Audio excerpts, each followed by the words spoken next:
Check the mic and make sure it sound right, boys.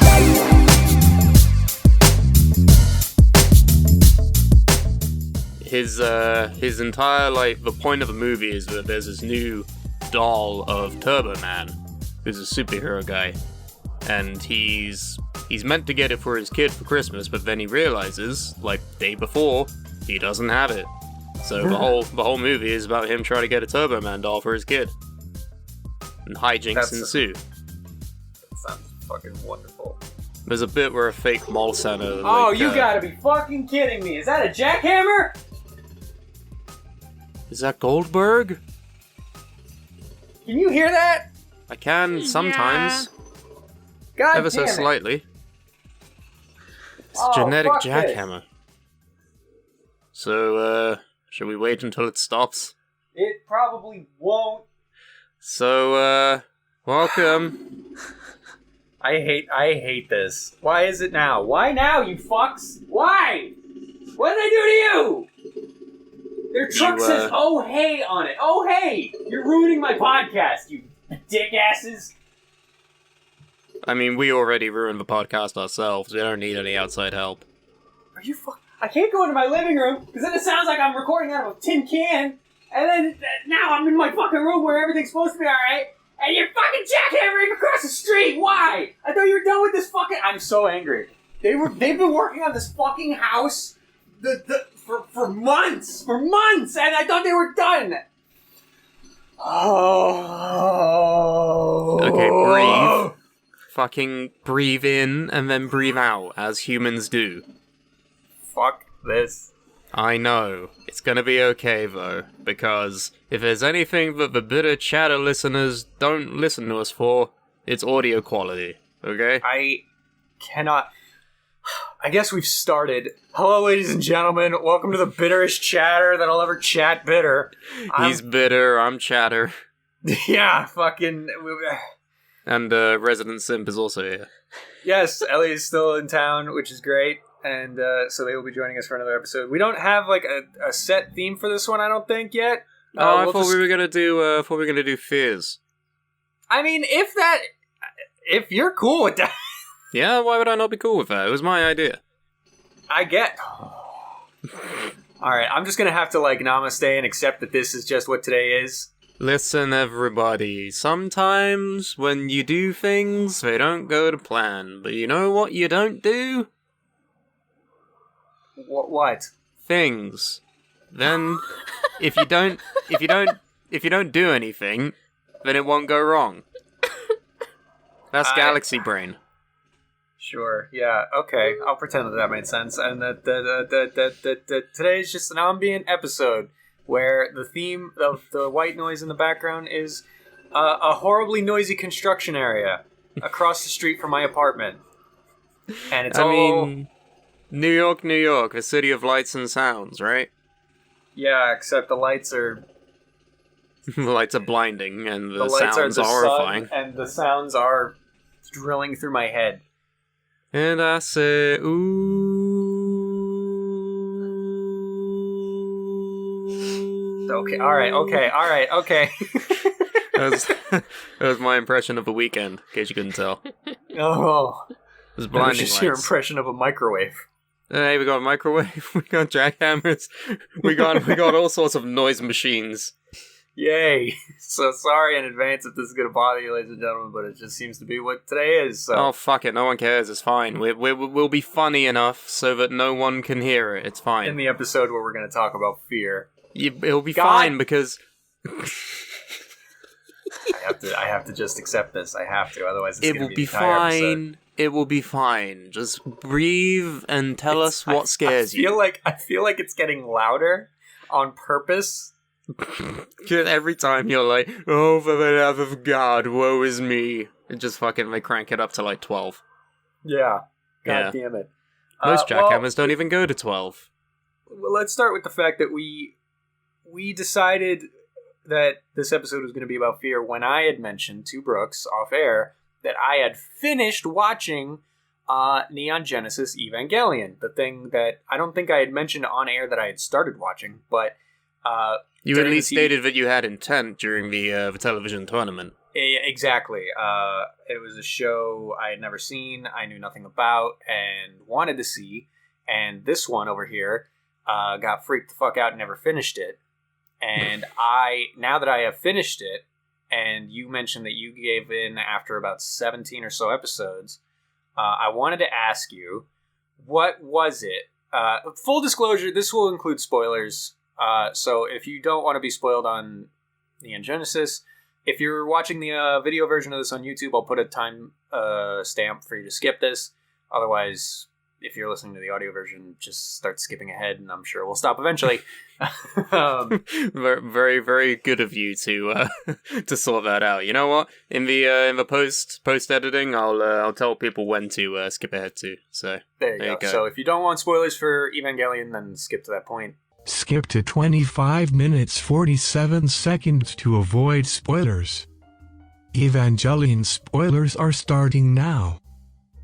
So I wanted to ask you, what was it about the series or something you had seen or whatever it was that freaked you out so bad?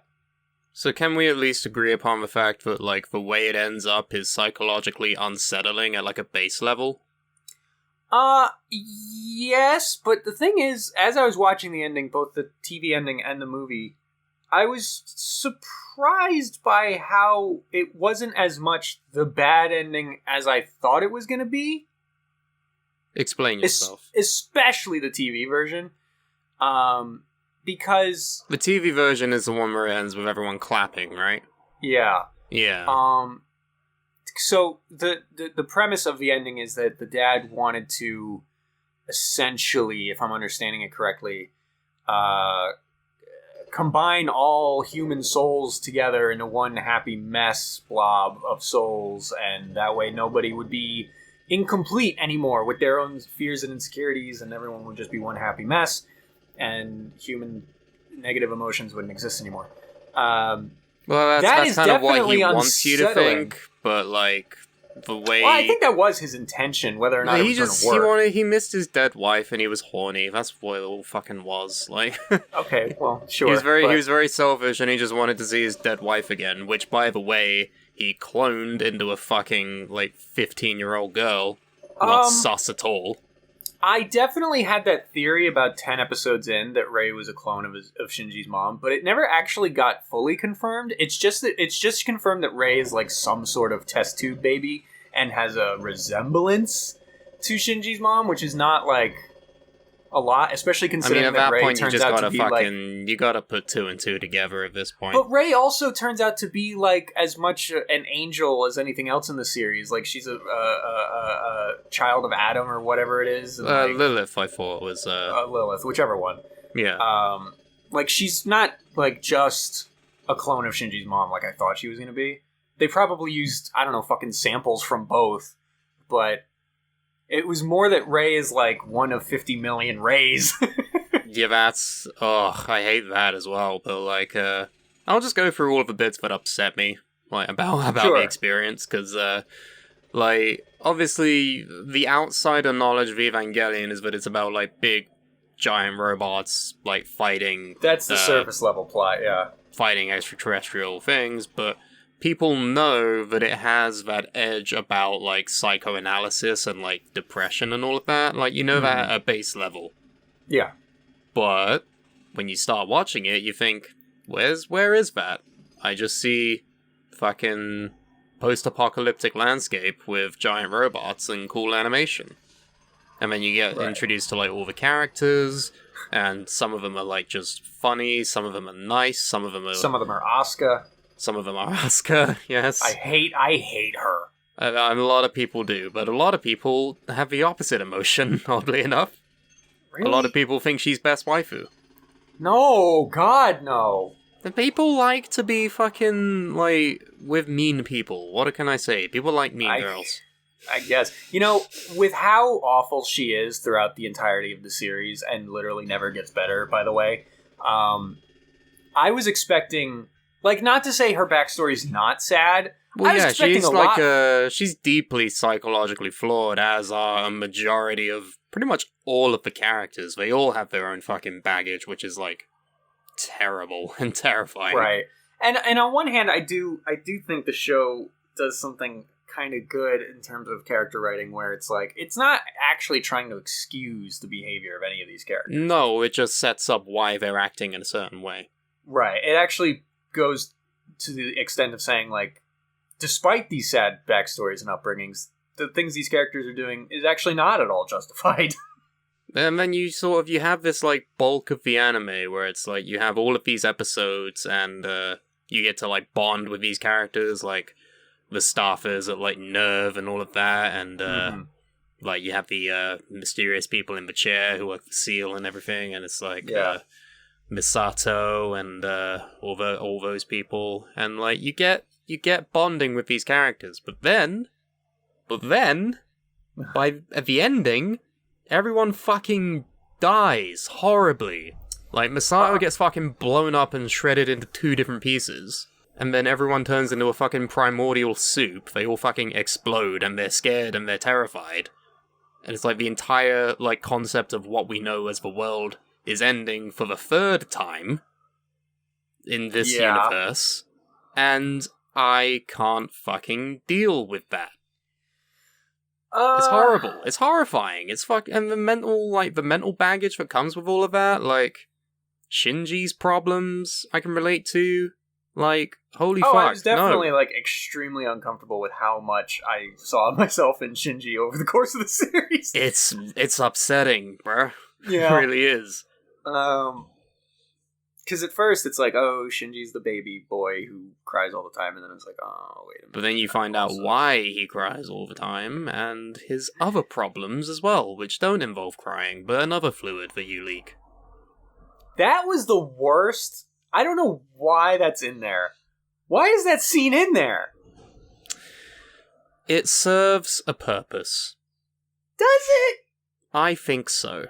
The other interesting thing here is that, Ellie, you've said it's... You have almost like a neutral, I don't give a shit about this show kind of opinion. Oh, I just think it's very bad. That's not neutral at all. No, it's not. Never mind. You think it's you've always said it's the Beatles of anime. Yeah, I understand what it did for anime. I understand that it was a big deal, but I hate it. Okay, what do you hate about it? It's just really boring. Fair enough. I don't understand it either. I've really tried to understand this point of view, but I can't. I really can't. It's a lot of things. I don't know that I would call it boring per se, but hey, to each their own. No, but it goes on for so long. It's so slow burn, and I love slow burn, and I'm just like, this is too much. It saves everything for the last 10 episodes. And so they're the only ones where stuff happens, and I'm just like, no. The show's 25 episodes. 26. Yeah. 26, even.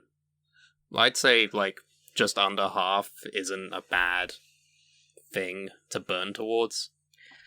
Well, because that first half still gives you, the deception, right? It's this is a mech anime where we fight the bad guys. But even in those early episodes, really early on, it's oh, that shit ain't a robot, dog. That had a moving physical, flesh eyeball.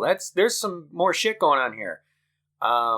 So I feel like the slow burn had at least some a breadcrumb trail, and it's okay, what is this though? What is going on? Because it's clearly not just what it's trying to pretend it is.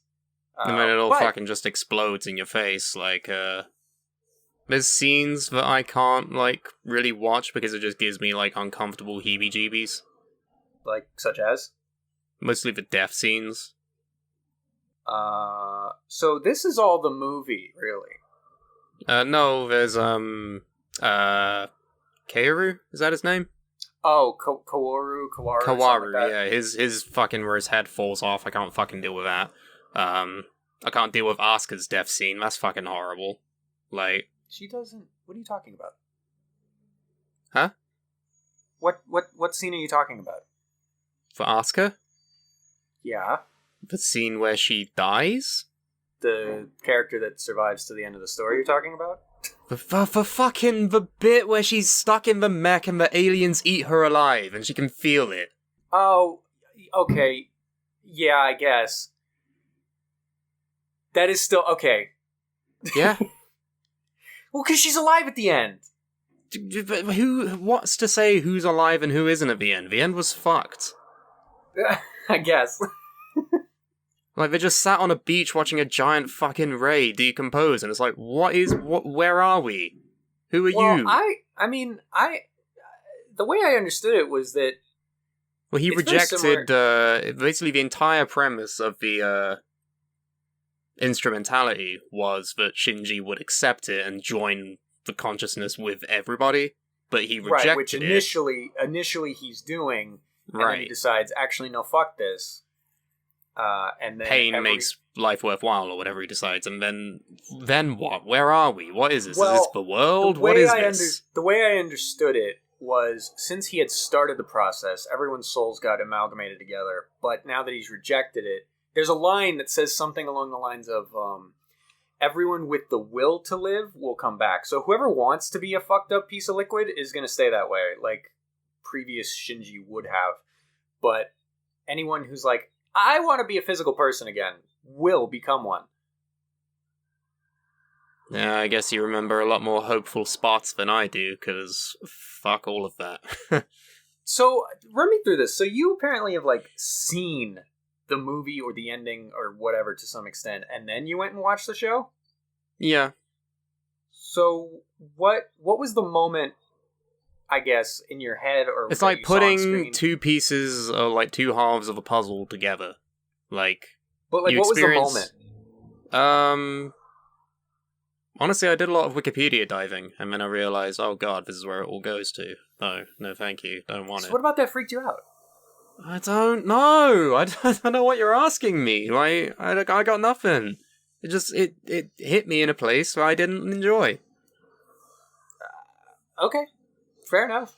And I'm sad that you don't feel the same way, because now nobody understands it except me. Well, because I was hoping for an explanation, and it's not... I'm not getting one, really. You know what I mean? Like, Because I don't know what to explain. so, alright, you knew the ending. You're Yeah. watching the series now, knowing the ending. Yes.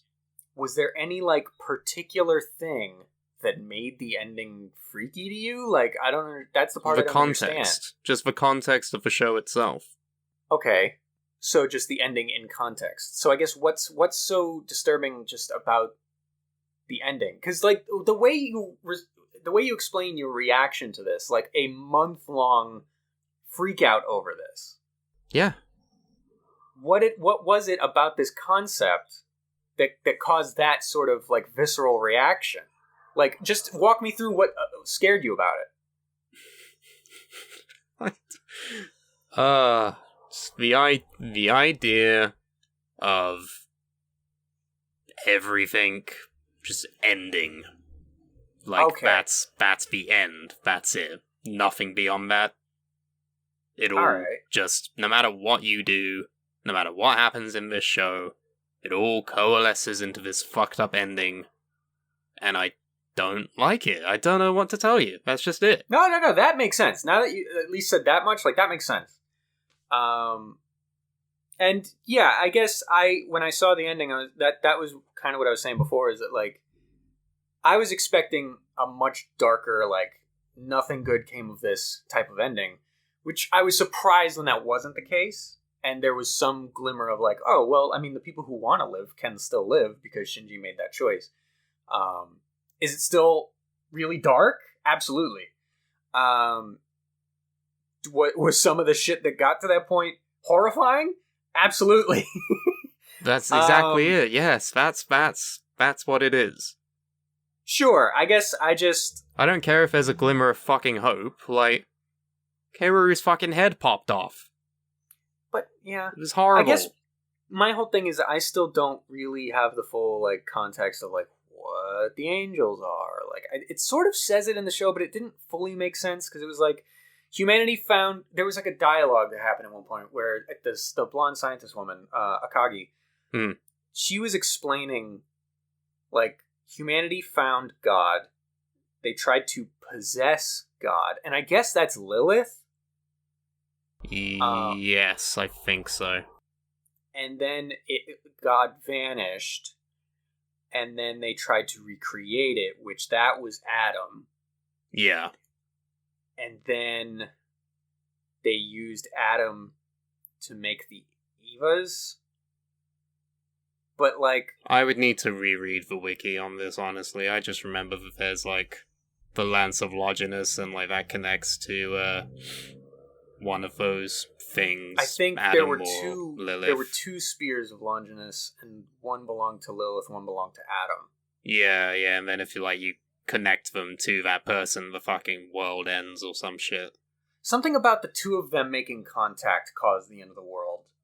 Yeah. But what I didn't understand was, like, I guess the angels just came from Lilith. I think so. But that was sort of my thing, is I didn't really understand the goal of the angels. Was it just to destroy humanity and cause the third impact? I think so, yes. So, like, Kawaru's head falling off didn't bother me because he's trying to end the world. But he was an angel. There's the bond between him and Shinji, and, like, he basically Shinji met this got person. God. The angels were constantly in the show, the angels were evolving to better infiltrate Nerve and get to Adam. So they evolved to a point where, we'll just look straight up human and, like, get friendly with the people at Nerve and then get inside and get to Adam. Like, Shinji just got. That's how I saw it. And that fucking sucks. I mean, yes, it does absolutely suck for Shinji, but it was never something that was like, oh man, poor Kawaru and his head. Well, there's the difference between us, I suppose. Yeah, I guess. That'd be like, oh, poor Thanos and his head.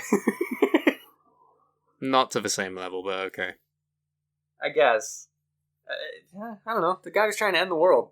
It's like you're looking at it not from Shinji's perspective. No, I absolutely. But I mean, like, that was also a thing where, like, again, the show doesn't justify these actions, but, like, Shinji was so wrapped up in, but I made friends with that guy, that he never went to. But it's not even that I made friends with that guy. It's like one of the only people to actually show him any sort of human level of decency. Because he never got that from anywhere else. Yes, it is sad that he had to kill the only person that was basically ever nice to him, which is, well, other than Masato and Rei, I guess. Rei was fucking weird and comatose and, like, not even barely a person when you think about it. I think Rei's story is almost sadder than Shinji's. They all fucking are sad and suck and terrible, and it's all bad. Nothing good came from either. On the whole, I did actually enjoy it even more than I thought I was going to. I'm glad I saw it. Would I rewatch it? Probably not. Well, you can watch the movies, which retell the story. Yeah, I was gonna say, I think I'm gonna do that, actually. There's 4? Yeah, there's 4 of them. So I might do that, just to see, like, what they change, and maybe if things are clearer in the retelling, because some stuff is still, like, unsure and by the end of it. But man, that TV ending, what the fuck? Because it just goes from, like, episode 24, okay, we just beat the last angel, shit's about to pop off, and then 25 and 26 are literally just a fever dream in Shinji's subconscious. They ran out of money. Yeah, and it shows. There are shots that are straight up not even, like, drawings. They're just pictures of, like, around Japan. Yeah. That's what happens. Oh boy. Because throughout the show, there were several moments where it's like, oh, they ran out of animating money. This is just a still image. But then it was like, they didn't even draw this image. Remember the elevator scene? The elevator scene, there's several scenes where I was like, wow, this picture hasn't moved in like 30 seconds. It's just cicada sounds just echoing through time. Yeah. There's one where it's Shinji and Masato at the train station. Oh, yeah, that one sticks out in my mind as being like 10 minutes long. There's the one where Masato and Kaji are in bed, and it's just like the shot of his dresser. Yeah. But I was like, damn, I knew they ran out of money, but it shows way earlier than just the ending. I think it works in the style of the presentation, though. Like, it hits different. Sometimes. That But saying all of seems this, hilarious. saying all of this, going back to the TV tournament. Remember we voted this out in the first round over Scrubs? I would stick by that. Really? Yeah, because as much as I said, like, I enjoyed it, I'm glad I saw it, again, I wouldn't rewatch it. I'd rewatch Scrubs in a heartbeat. Yes, because John Dorian doesn't have a fucking mental breakdown at the end and have to kill Turk by popping his head off. It's not what happens. I just imagine the janitor's head humongous and floating in a lake. It all comes tumbling down, tumbling down. That song actually feels like it would fit in Scrubs. That song. It's, ugh. Whoa. Whoa, boy. Yeah, no, I actually stand by that. I have a different question relating back to the TV tournament. Do you remember what beat Itaewon Class? For Ricky Gervais show. Alright. Hang on. We got a really mad... we got someone who's really angry. Hold on. Wait. I know why she's mad. Just give me a second, because I've been watching that. You've continued. How far into it are you? I'm only 4 episodes in because these episodes are long as shit. Yeah. Yeah, that's K-dramas. They're long. But so far, I'm sure it changes. And I don't dislike the show. Don't make it sound like I dislike the show. I don't. I enjoy it. Hey, yeah, what are you telling us to make it not sound like it? You're the one that's fucking saying I'm just these saying, words. because I know she's gonna get pissed. I mean, I think we're already there. I think we've already passed that fucking event horizon, dude. You're both gonna get mad at me when I say this. So far, I stand by that choice.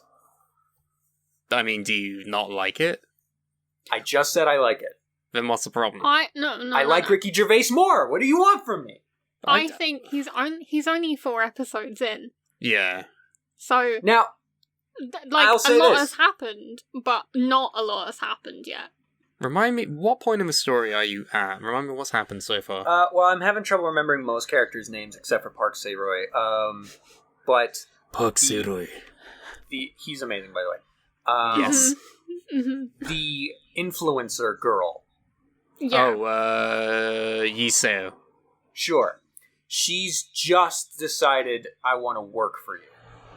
This is a good point. Is where it kind of starts. The wheels are in motion now. Yes. I will say the end of the last episode, even though he didn't fully explain what he meant by this. What's the name of the dick-ass son? Oh, begins with a G. Yeah. What is his name? Let me look it up. I always called him fucking... That made me feel a little bit better that I can't remember these characters' names. It's a lot to, like, know, especially when you're not familiar with, like, the genre. Also, yeah. I just called him Dickhead repeatedly. I called him Evil I just called him Dick-ass son, so yeah. Yeah. Let's see. Gwen Wan. Gwen Wan, yes. He's an amazing villain, by the way. Oh, yeah, he's great. You fucking really enjoy hating him. Yeah. I think it was like episode 2 where it was like, oh, maybe he's gonna be like a nicer person and like break away from his dad, and then the chicken scene happens, and I'm like, oh, fuck. You think that's bad? Just it gets worse. You think he can make every chance he has to redeem himself. He's like, no, I will in fact go even deeper into evil. I choose violence. He literally his entire character profile is choosing violence. Like every conceivable turn, there's nothing there that's good. It was like episode 2 started with like he did in fact kill the dad, but he hated it was an accident. He didn't like it. He wanted to admit to it. And it's like, oh my god, he might be like a decent person, and like maybe he'll be friends with Park. And it's like, nope. But then his dad is like, it's good that you killed him because he was weak and we are strong. Chicken. All humans are livestock. It's like, fuck. No. Mr. Evil. It's like, oh, you're the problem. But I think it was the end of episode 3 where the two of them are outside the police station and like, yeah, Gwen Wan is like antagonizing him and like, hit me, bitch. And then Park Se-roy grabs his arm and he's like, I have a 15-year plan. I was like, oh, that's fucking cool. Yeah. Oh, it's so good. Yep, the statute of limitations. Oh. But yeah, no, I am enjoying it. I think the characters, for the most part, are interesting. I'd like to see a little bit more from his employees, especially. Oh, you do. Yes. Yes, you will. The one that was also an inmate with the beanie, he seems cool so far. Yeah. What was his name? Suen Kwan.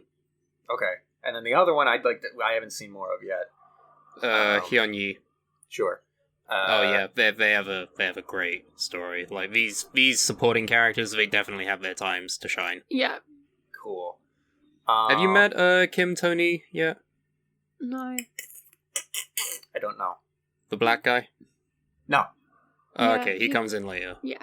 That's good. That's a good story in itself. I know one scene about that character, or well, involving. Yeah, that where they expect him to speak English, and he's like, "What? Yes. No, I'm Yeah. Korean." Yeah. Yeah. But yeah, so I mean, I'm a quarter of the way through the season. Feels like it's taken me 7 years to get to this point.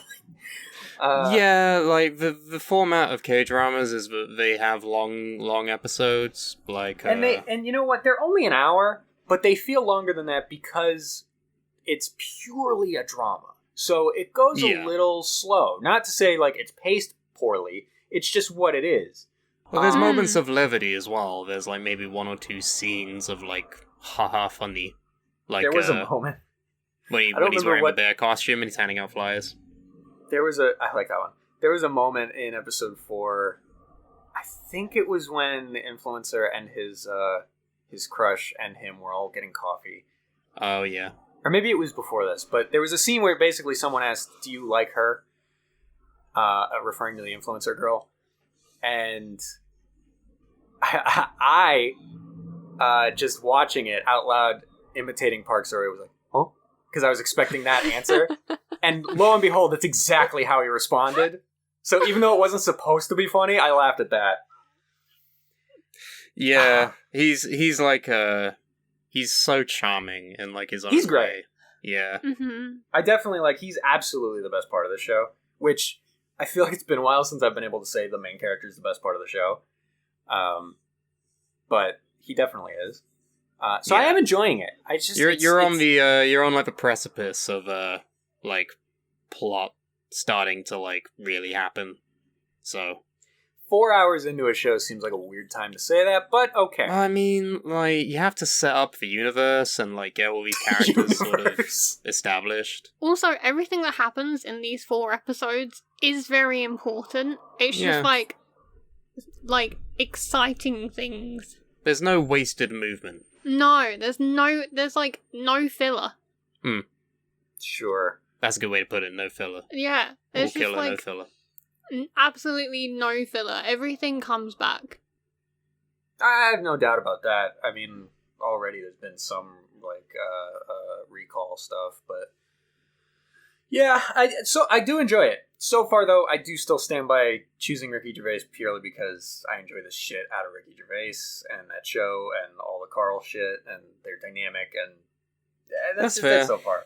That's fair. The reason why I ask about the TV tournament is because we do actually have an email from a listener. Okay. This is from Reese and Tyler, and they say, "Me and my brother really like your stuff. Bit of chatter. First of all, thank you. Thank you. Appreciate that. They also stole the TV tournament idea, and they're doing their own right now." What's funny about this is they say we stole your TV tournament idea when we even said we stole it from the New Day. the idea like keeps passing through people. Everyone steal each other's ideas. Nothing's So original. everyone has their own TV tournament. Exactly. I hope that it doesn't fracture your relationship as much as it has ours. I hope that you come out of the other side like somewhat unscathed, and that you also didn't pick 64 different shows. Right. If you pick like 32, a lot of that's which fine. one or two of you did not see. yeah. But they do recommend an anime for us by the name of Dorohedoro. I have definitely been interested in starting this show. I've heard this about is it. the one. I know it's on Netflix UK, and I want to watch it, but I gotta finish my hero, dude. Yes, you absolutely do. I just want to make sure I'm thinking of the right show here. Yes, They say that it's really weird, but super good. The main character has the same voice actor as Okuyasu, for you two would like that. So, I yeah. absolutely would like that. And this is the show I'm thinking of with the big lady. Have you seen the big lady? Oh, the big muscular lady. Yes. Fuck yeah. I've heard that her and her associate character are the best part of the show. So, Yeah. that sounds wonderful, and I do want to check that out at some point. They end the email by saying they really like our stuff, and we're very funny. Thank you. I agree. I don't agree.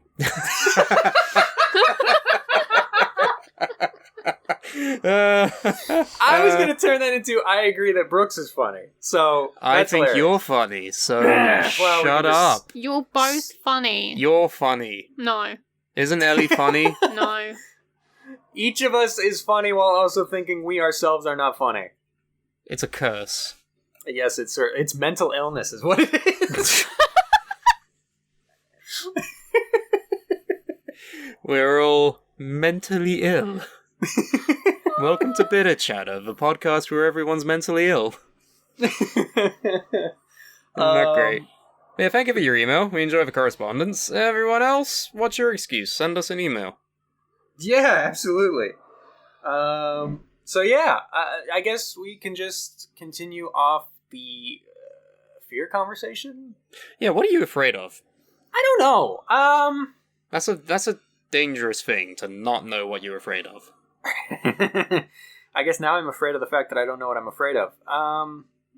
No, but think about it, like, because if you, as a person, if you know what you're scared of, like, that's one box that you can tick, but to imply that, like, you've seen so much shit, and none of it scares you, there's gotta be something out there that instills a fear in you, even in a primal sense, like, darkness, heights, falling, any of that shit, your teeth falling out. Well, I do. I don't know that it's a fear, but I have had dreams about my teeth and or hair falling out. Well, we all have anxiety, but, like, what I mean is, like, you don't want to be in situations because of the fear. The primal fear. I've gotten over it more in recent years, but I did used to have, like, a real deep fear of just being alone. Like, metaphorically or physically? All sorts. All sorts. all of the above. All different sorts. Yeah, just in general, I guess. Not like on a... And you have the city of New York outside your window. Isn't New York basically just one giant family? If Spider-Man's taught me anything... That is a fascinating phenomenon where being in a more physically crowded space and not knowing anyone in that space is more... what would be the word for that? More isolating than being in a less crowded space. That's like why one of my things what I would hate to be in is like... I often think about like what would happen if I just woke up in like a foreign country sometimes. Like I stopped existing and then I woke up and I was like in fucking Copenhagen. Like think MCU blip and then the place where you came back was not where you left.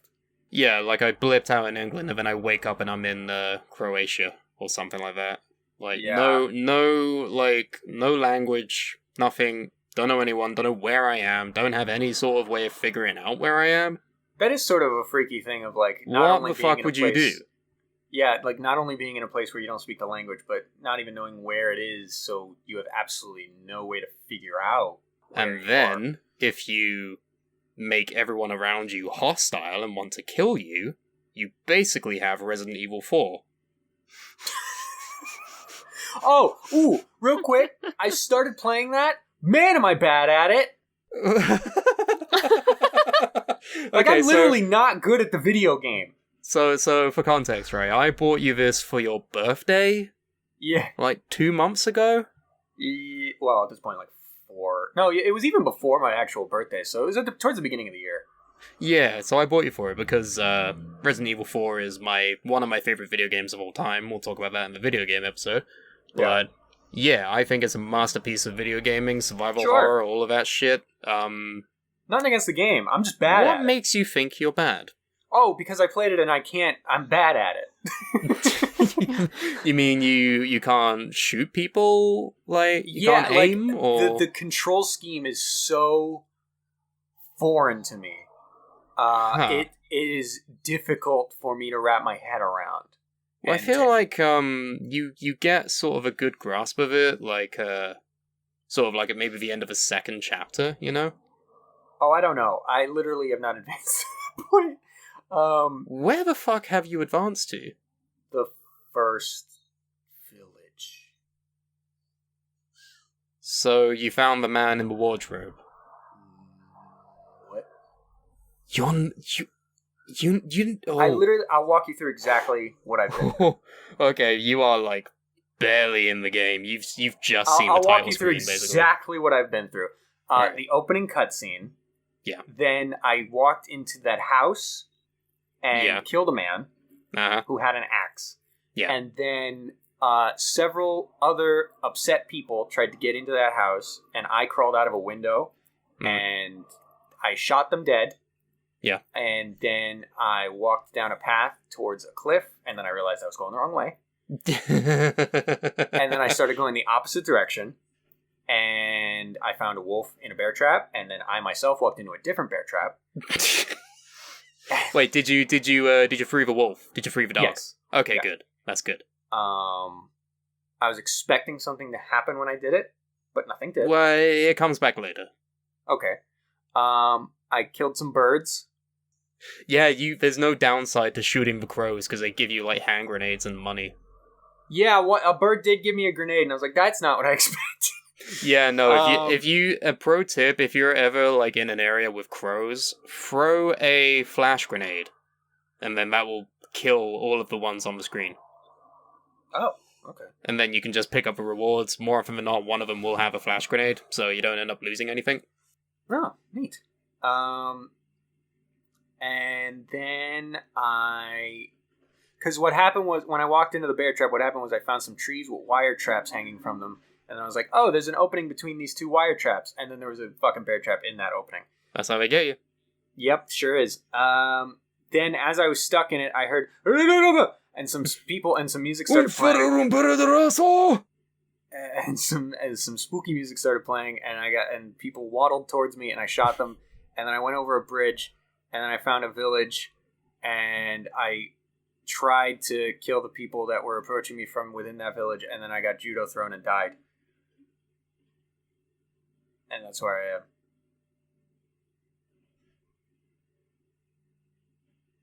Mate. What the fuck? I'm not good at this game. You've barely fucking played it. But yeah. Why? Why did you stop? Oh, I'm gonna go back to it. It's just I'm not good at it. You will get good. It's okay. No one's gonna be a pro at it when they're playing it for like the first time. Just because like the way you aim and walk and like. It was a pioneer for fucking over the shoulder shooters like Halo and Call of Duty and all of that. Like, sure, it's so. I guess, is this what tank controls is?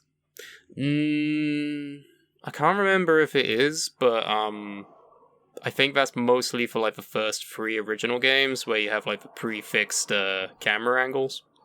Yeah, because it definitely moves fucking weird. It's a little weird if you're not used to it, but like literally, if you just play it for like 20 minutes, you'll be fine. It's not even that bad compared to other control layouts I've seen. I should have got you the Wii version, honestly. I should have bought you a Wii, and I should have got you the Wii version, because... I don't think that's the solution. Well, no, you aim with the Wii mode, and it's actually really like easy to hit things with that compared to the other versions. Because at the end of basically everything is broken up in like parts and chapters. At the end of every chapter, you get like a report card of like your accuracy and how many times you've died and all of that. Like, the accuracy levels when I play on like the PS or the anything but the Wii is always way lower than if I would play on the Wii, because you know, you have the nunchuck, you're holding the fucking gun basically, and you get to decide where it goes. A lot I think easier. I'm also I think I'm also, no pun intended, shooting myself in the foot a lot when I try to play it because like I'm aware of the Resident Evil like reputation of like conserve your ammo, don't shoot everything with everything, like blah, blah, blah. And I'm like, oh, I have a knife, so I can try the a knife. The knife is your best friend, honestly, but that doesn't mean you can only use the knife. Yeah, I learned that lesson when they came at me with pitchforks with a much longer range than my knife. You have a gun. Shoot them with the gun. But I get scared about running out of bullets, so I knife and then I die. You need... Okay, alright. This is fine because it's an outsider perspective, but if you know, like, the way the game is, then there are tricks that you can use to, help you get through it a bit easier. Okay. This isn't just going to be the fucking Resident Evil 4 walkthrough podcast, right? Yeah. But what I'm basically saying is, like, if I can hit you up with some tips and tricks and, like, advice and all of that to get you through it, because, that'd be great. For the longest time, I admit, I was fucking terrified of the opening sequence of Resi 4, because, oh my god, you literally, you walk into this village and it's full of hostiles and they just start coming at you.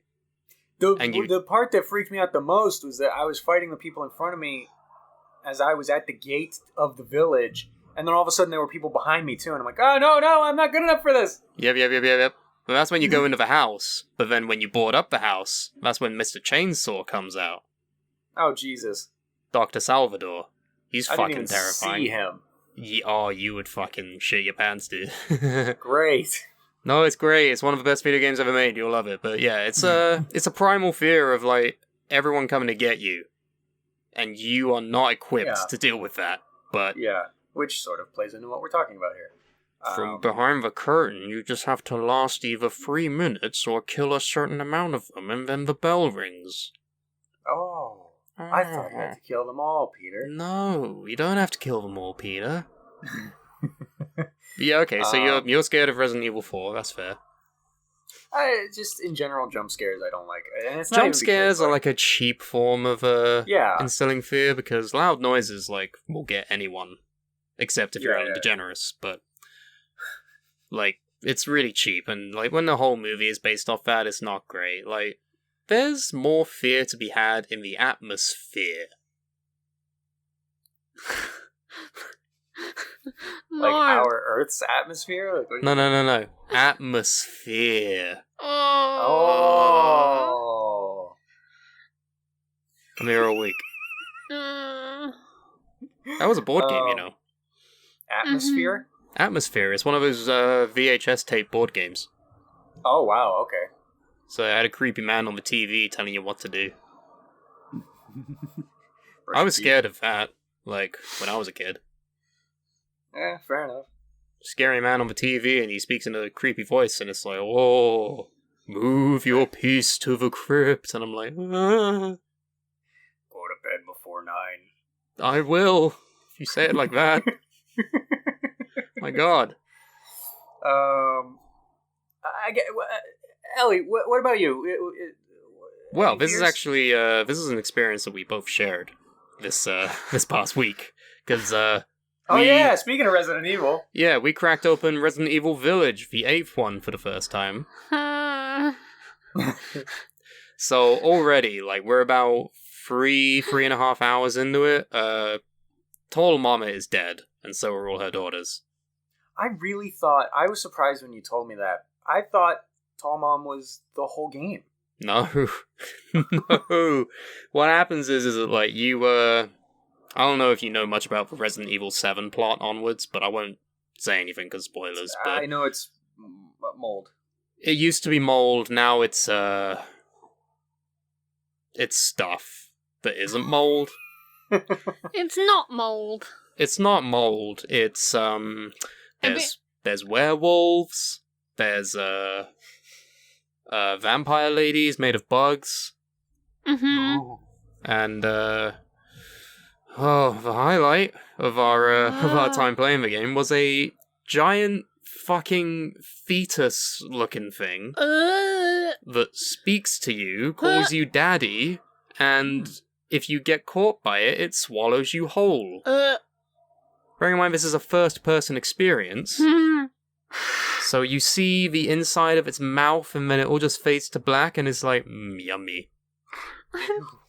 How big is this thing? It's so big. It's huge. Like, it's big enough to swallow a manhole, put it that way. But it leaves a trail of blood everywhere. And it has, like, fucking the goo goo gagas, like... And it's just so big. You're in a dark house with, like, loads of hallways, and, like, you have, like, very limited, like, field of view in front of you, so... You're just basically running down a hall, and then all of a sudden you see it, and you're like, Like, we both screamed out loud, which is something we never do at the same time together. I do not scream at horror things or video games. He, like, gets jumpy at anything. I jump because he gets jumpy. I do not get affected by these things, but this thing... I cannot.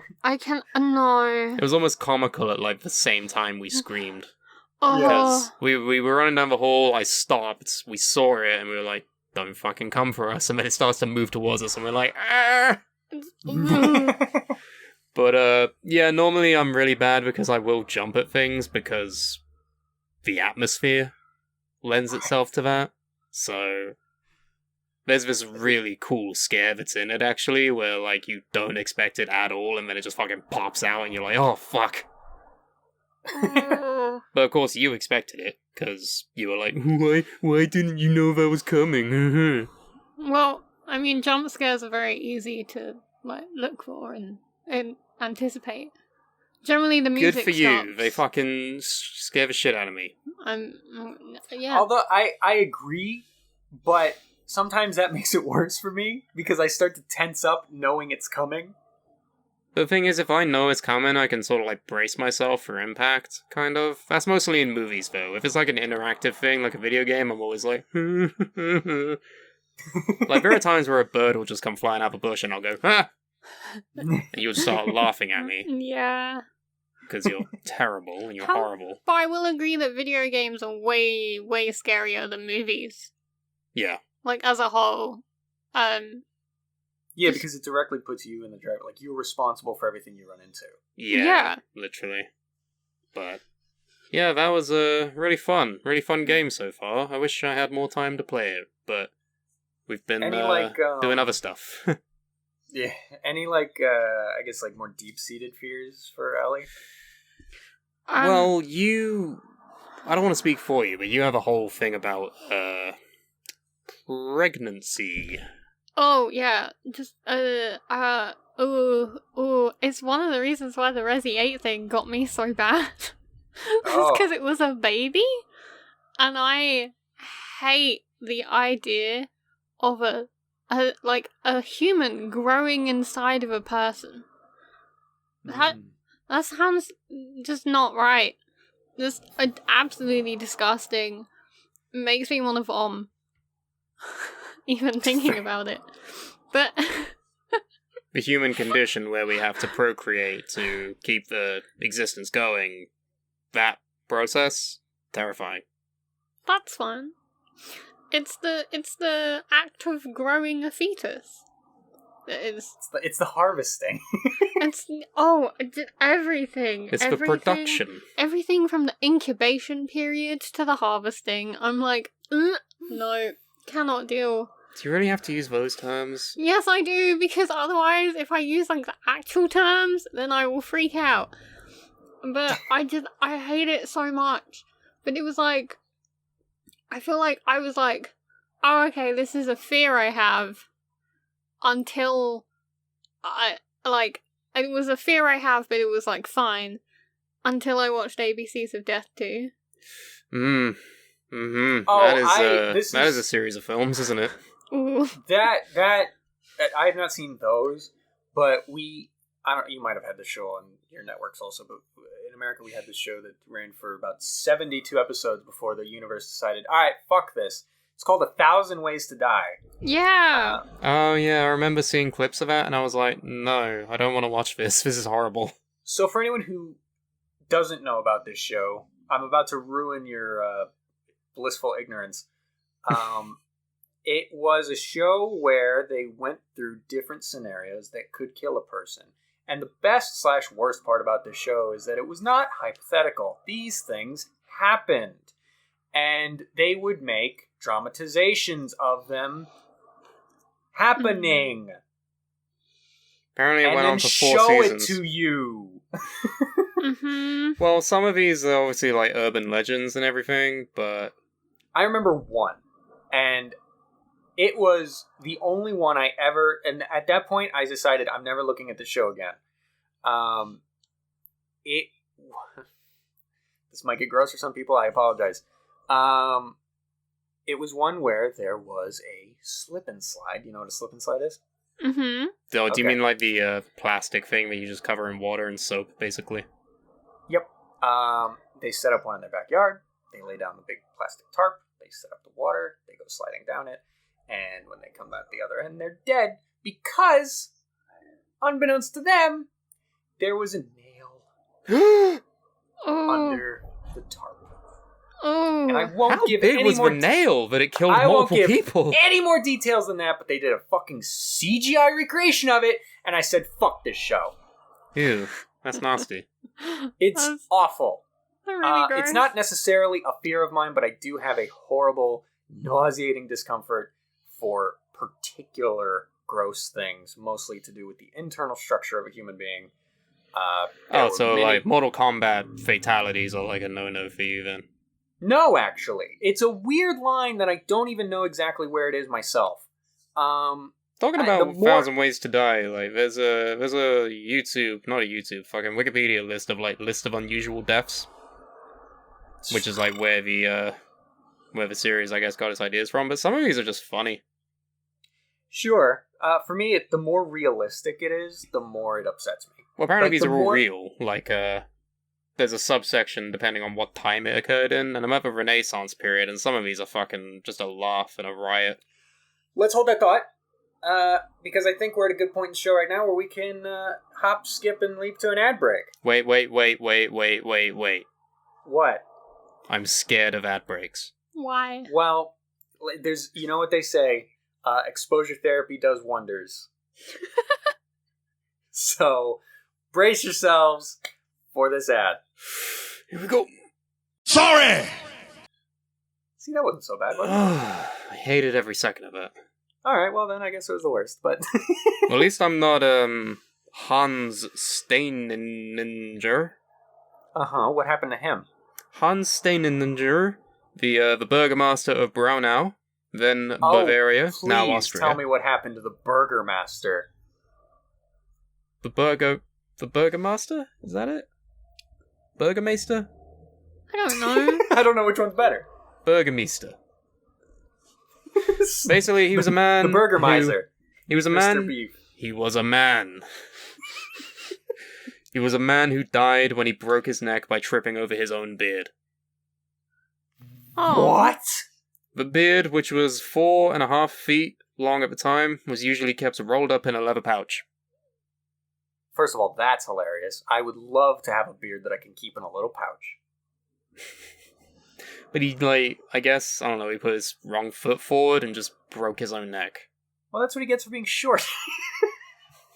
Hey, the beard was like 4.5 feet. That's like... If he That was like leaves 5 another, foot... like, what? How big could his head have possibly been? Another half foot? He died in the 1500s. I don't know. There's no hyperlinks where I can follow to find out. He was a tiny man with a big beard, and he stepped on his own fucking beard and broke his neck. Jesus Christ. But that's not even dancing on the victims of the 1518 dancing plague. I'm sorry. Oh, wait, I know about this! In July 1518, several people died of either heart attacks, strokes, or exhaustion during a dancing mania that occurred in Strasbourg, Alsace, Holy Roman Empire. Yeah, it was some, like, neurological disease that caused them to just fucking, like, go nuts, and it looked like they were dancing, but meanwhile they couldn't fucking move their bodies on their own will. Dancing mania was a social phenomenon that occurred primarily in mainland Europe between the 14th and 17th centuries. It involved groups of people dancing erratically, sometimes thousands at a time. That's so wild. Let's go forward in time. Some guy died after he got locked in a cupboard. Oh. I'm sorry, the Mr. first thing I thought of was the Friends episode where Joey got robbed and locked in the cupboard. Well, this guy died from asphyxiation after being sealed in a cupboard. Oh wow, like Aw. an airtight cupboard? It's just cupboard. There's no specifications, it's just a cupboard. But if he died of, like, asphyxiation, that means, like, that thing was sealed airtight. It was a cupboard. It's not like a vacuum bag, like, it was just like a thing with a door on it, and then they shut the door, and then he died. That's crazy. Yeah. I guess if they put something in front of the door. Like a Big gun. hockey stick. No, like if they blocked the door so he couldn't get out. Maybe that, And he like, had a panic attack. blocked some of it. Yeah, I mean, probably. Fuck me, there's a heading that says 21 people, and I swear to God I thought it said 21 pilots. Me too! So, in 1919, 21 people were killed and 150 injured in the Great Molasses Flood. Oh. A large tank of molasses burst in Boston's North End. Oh. Molasses. What a horrible way to go. That's real rough. Yeah, that's not nice. I'm trying to find funny ones. Oddly enough, the more forward you go in history, there's not really many funny ones. And they sort of figured out how to stop dying in embarrassing ways, for the most part. Now it's all just fucking horrible accidents. Yeah. Or Oh, some trends. guy was killed by a robot. What? What? So, shut up. First of all. Second of all, Mr. Robert Williams. He Yeah. died at the Ford Motor Company when a factory Oh. robot's arm struck him in the head. Oh, that's not Ellie. even like... Ugh. That's no good. Mhm. Oh. Tennessee Williams choked on a plastic cap of a bottle. What the fuck was that doing in his mouth? It was a bottle of barbiturates. Oh. So he just had the thing in his mouth, and then he was like, "What?" And then he died. There's erotic auto asphyxiation.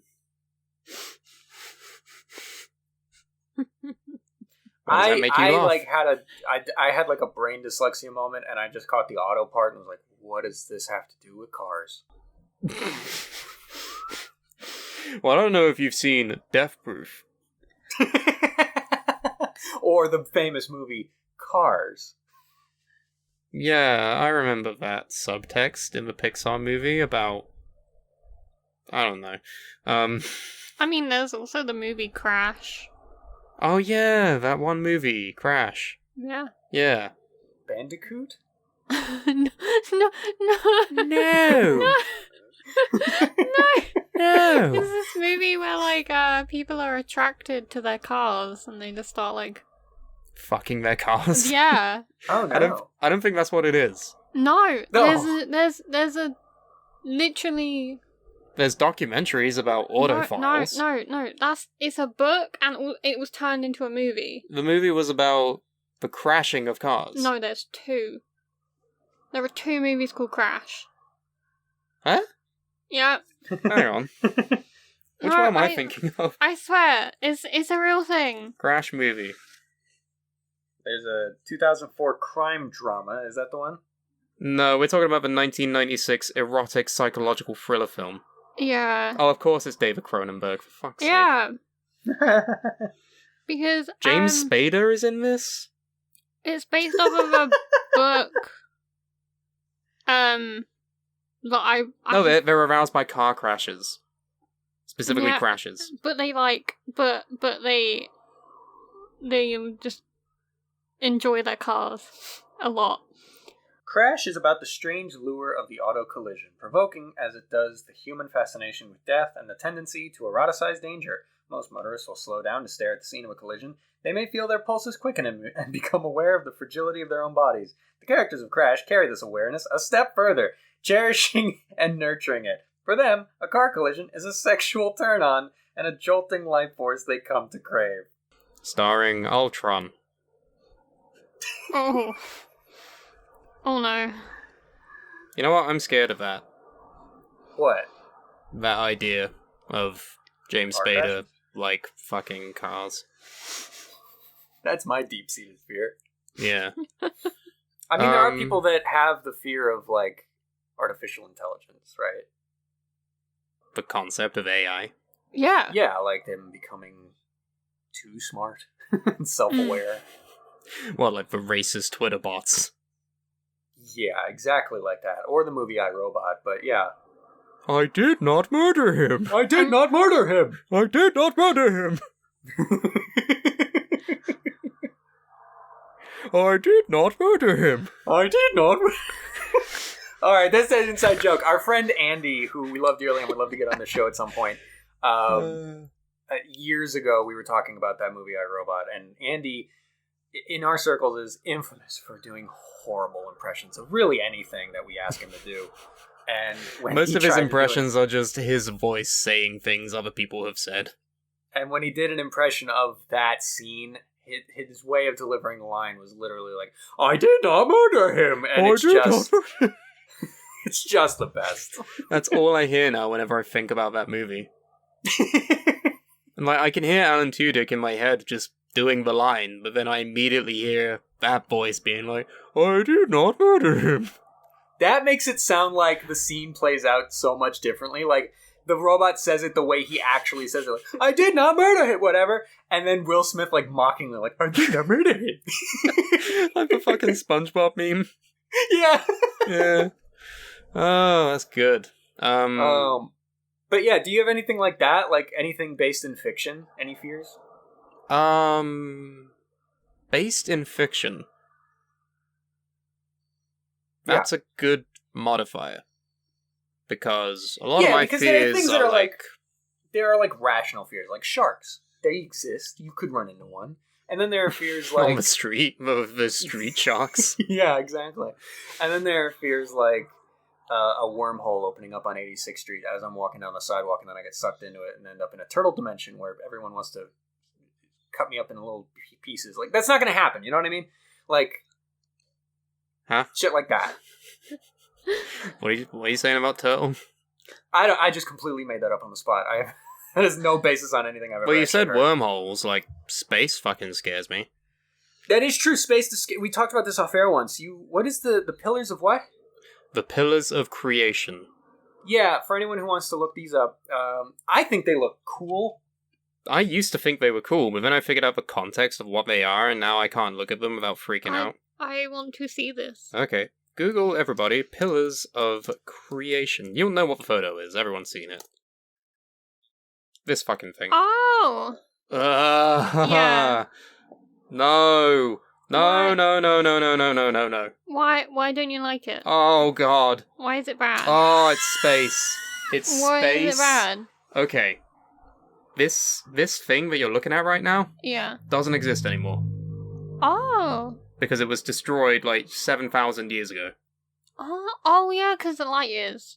Light years, yeah. This series of like gas Mm-hmm. and dust is some like 7,000 light years from Earth. Mm-hmm. So this picture existed 7,000 years ago. That's so We're cool. only in 2021. That's so cool. It's before known time. They look like little worm dudes. They look. Oh God, I can't deal with it, man. I want to like put googly eyes on them. So is it the scale of it? The scale of space is fucking horrifying. Like, I when we had this discussion off air, I think it's cool. I think this is a cool thing, what I'm about to say, and it freaked him out. I said, do you ever think about the fact that the universe is constantly expanding, and then consider, what is it expanding into? no. Oh, I love no, that. No, I do too! No, But also, can I no. just say, he's saying this while wearing a NASA shirt that I bought him? It's vaporwave, bro. Because, like, It's got NASA's fucking, cool. It's got fucking mountains on it It does. from like a sunset. That's not real. No, but That's just NASA is. That's just an image. I don't know the concept. Mountains and the sun are fictional as shit! The concept of NASA isn't scary because it's just rockets. Okay. It's a little more than that. Just a bit. Space, on the other hand, literally everything that we have ever known and loved, and anything we will ever know and love, is like 0.0000001% of the entire observable known universe. Yeah, I kind of like that. I'm I think it's insignificant. fascinating. I don't matter. It's great. Well, I don't look at it in quite such a nihilistic way, but I just think it's fascinating. There's so much stuff out there that you haven't seen and don't know what it is or where it is or what it looks like. Like the idea that, like, just statistically, somewhere out there could even be a planet nearly identical to ours, like, functioning the same way we function now. There could be on another fucking planet so far away we can't even count how far away it is, another duo of idiots doing a podcast talking about us possibly existing. But their skin's purple, that's the only difference. Right. Boy. They call it purple chatter. Yeah. Hey, that'd be like if we called it fucking pink By beige. that logic, we would call this show white chatter. I don't like the sound of that. No, it's I am bad. uncomfortable with the energy we've created in the studio today. And whoever listens to their podcast is uncomfortable with their energy. Because it's purple. But no, fucking space scares me. The ocean, oh no. I think it is almost hilarious how little we know about our own ocean. We know more about space than we know about our ocean. Think about that. Think about that. It's like millions of light years. We know. Carl Sagan knows. But he didn't know shit about the ocean, which is right there. It's right there. It's just so deep and dark that we don't even... Oh, God. Like, I love that shit. I love that there's still stuff we don't know about. I think the day humanity potentially figures out everything there is to know is going to be a fucking horrible day. well, we won't be alive, we'll be dead. Well, exactly. That's why I'm not so worried about it. But, like... There's a specific fear that I have in regards to the ocean, and I think it's called submechanophobia, where what it's, is that exactly? it is the idea of things inside the ocean. Not like the natural, like, flora and fauna, but like man-made objects just in the ocean. Like a sunken ship? Like the Titanic. I can't fucking deal with looking at pictures of that. And sometimes I do, just to get it out of the system. Like, you know that feeling. No. There's a rich people service where you can go in like a submarine and visit the Titanic. Why? I don't know. Watch the But movie. do you want to know how much it costs? Enough to shut the fucking cars up outside my window? Yeah, $250,000. Whoa. So you could win Deal or No Deal and then just go to the Titanic. Let's You do it. throw all that away. I'd rather not. Yeah, Oh. it is a purely rich people thing. The Like, idea rich, that if you get deep enough into the ocean, it can crush you is a weird fucking thing. Because it's all so heavy. The accumulation of water on top of you the further down you go, yeah. It's like an astronaut in the ocean. I mean, what do you know about rolling down in the deep? What you know about... Brendan de Benjamin? Hey, what do you know? You don't. Nothing. Shut I don't up. know shit about Brendan de Benjamin. Exactly. That's... First name Rendina. Last name Benjamin. Rendina Benjamin. That's gotta be a Brawl character now. Yeah, new Brawl character. He's in a tag team with This Is How We Do It. Alright, we can't get too deep into this. Yeah, the idea of just there's, like, shit in the ocean that we don't know about. Like, do you know how many nukes have been lost in the ocean? What? Yeah. There's several, missing nuclear warheads that have just been lost at sea, and we don't know where they are. That's a disaster movie plot waiting to happen. It's real. It's That's legitimate. the best part.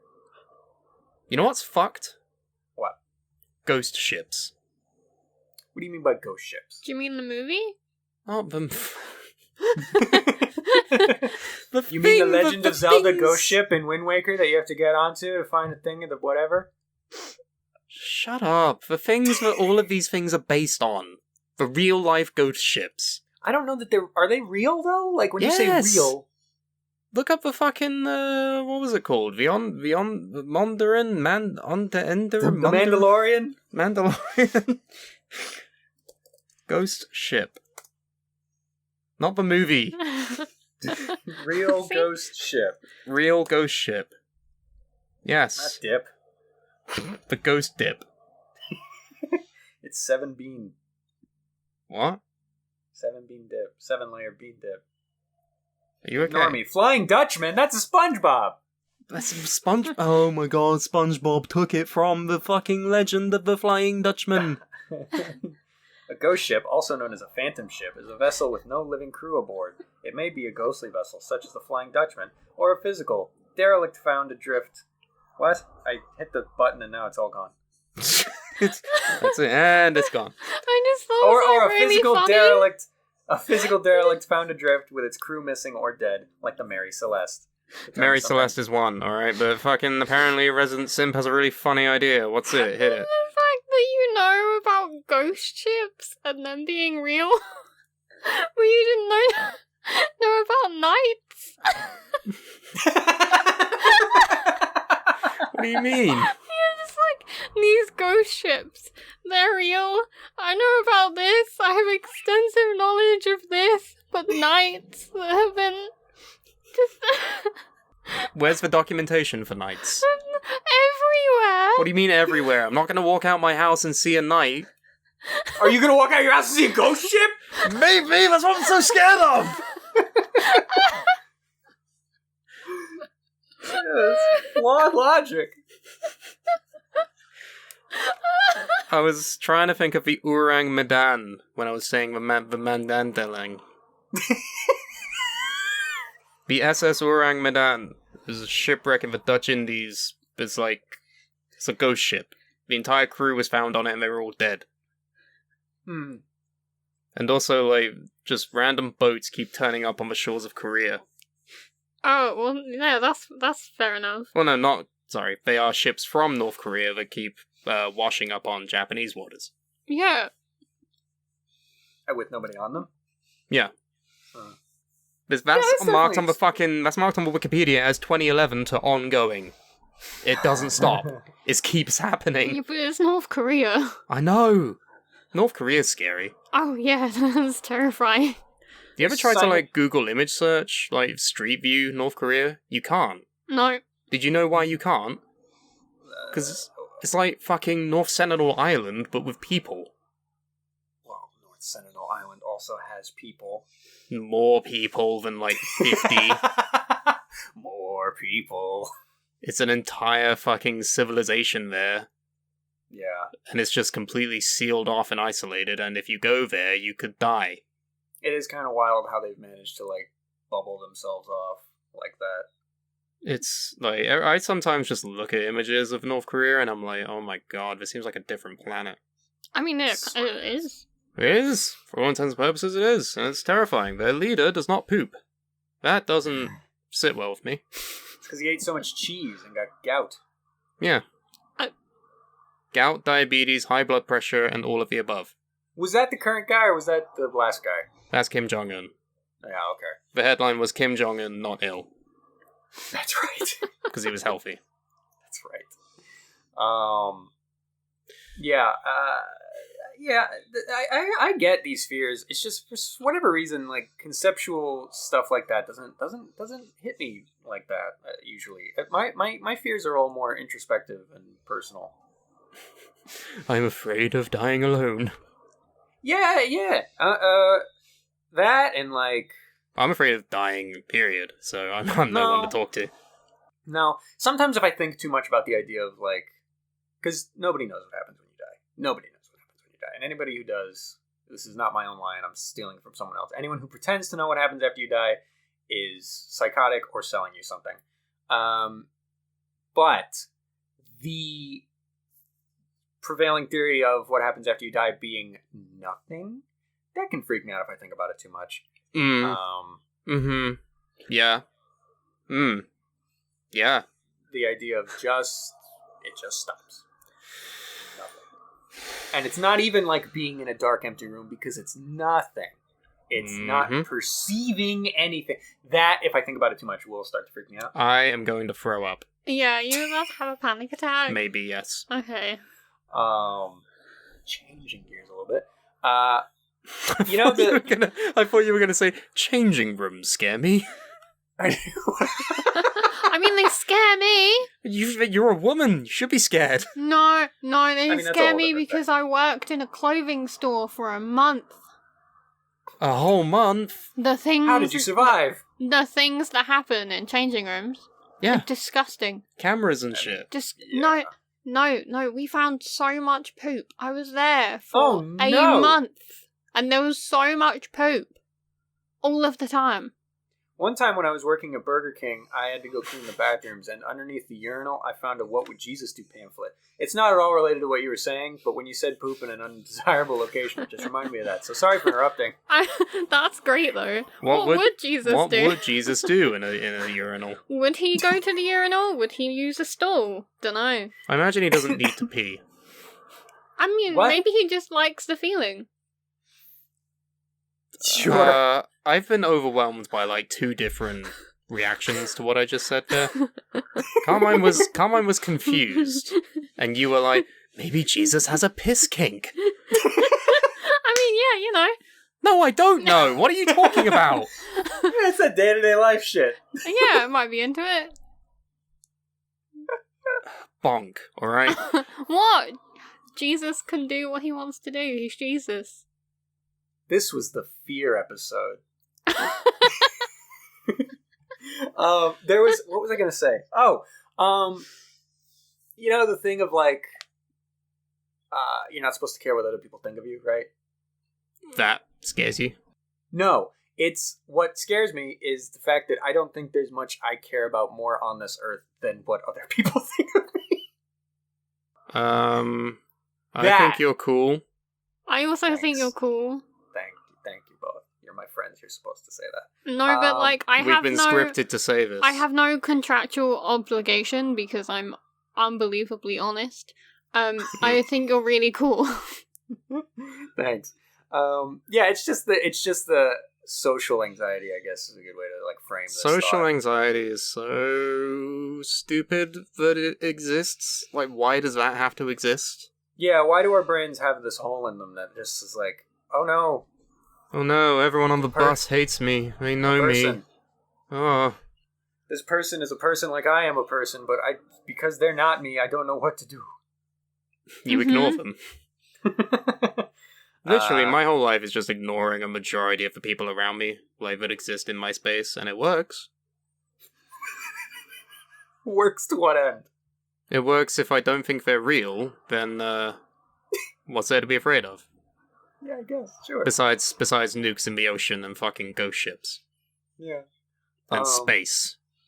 This might be hard to believe, because on this podcast I never shut the fuck up, but in real life social situations, I often seize up if I am presented with the, hey, talk to this person.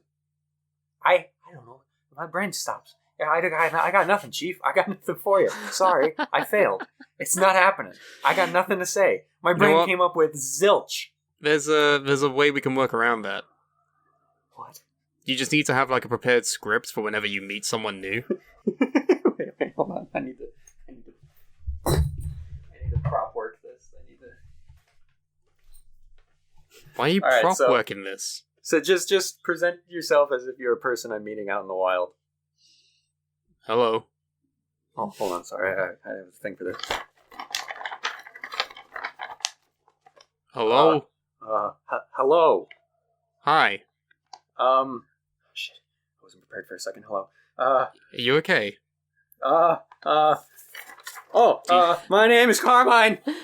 Okay. Hi, Carmine. How are you? What's your name? My name's Steve. Are you okay? You seem a bit on edge there. Is there a Steve contingency in this? No. What do you do, Steve? I think you need medical attention, bros. Can I call you an ambulance?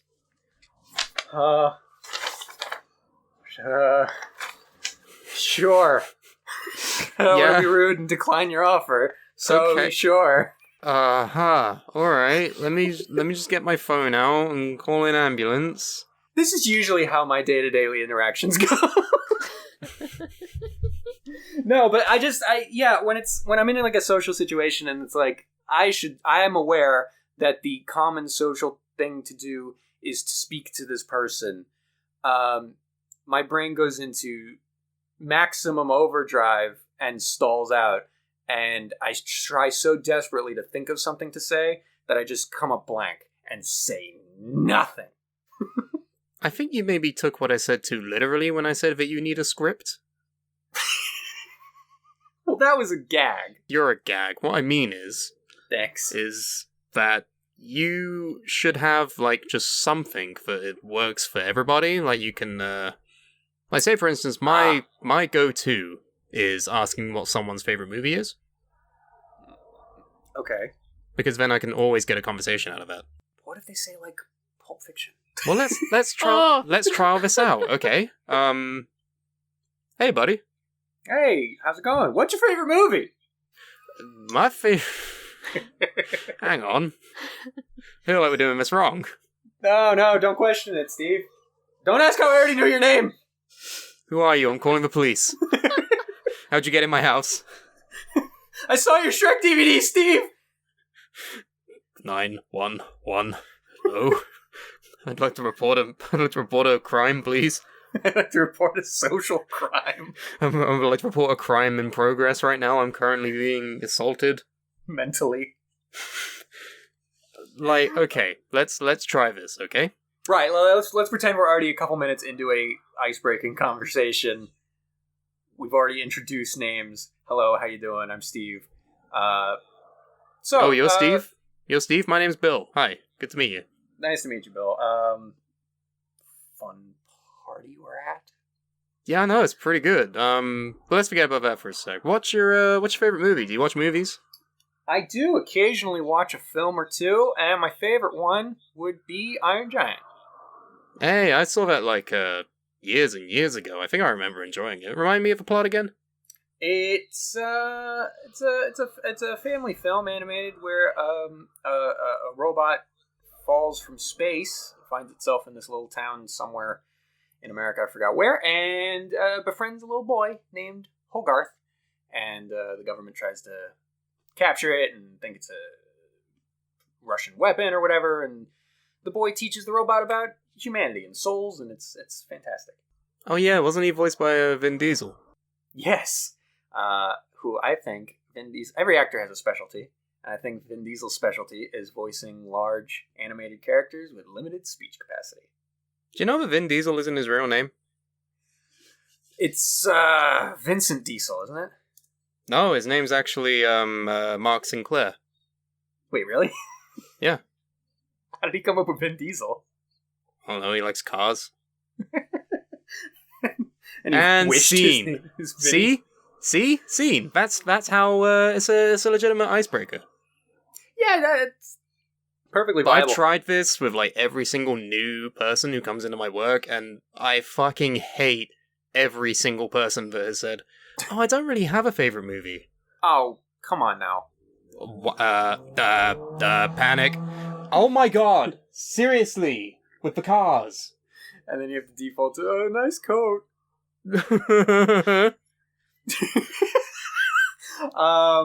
Yeah, no, I hate that. Like, you watch, everyone has seen a movie.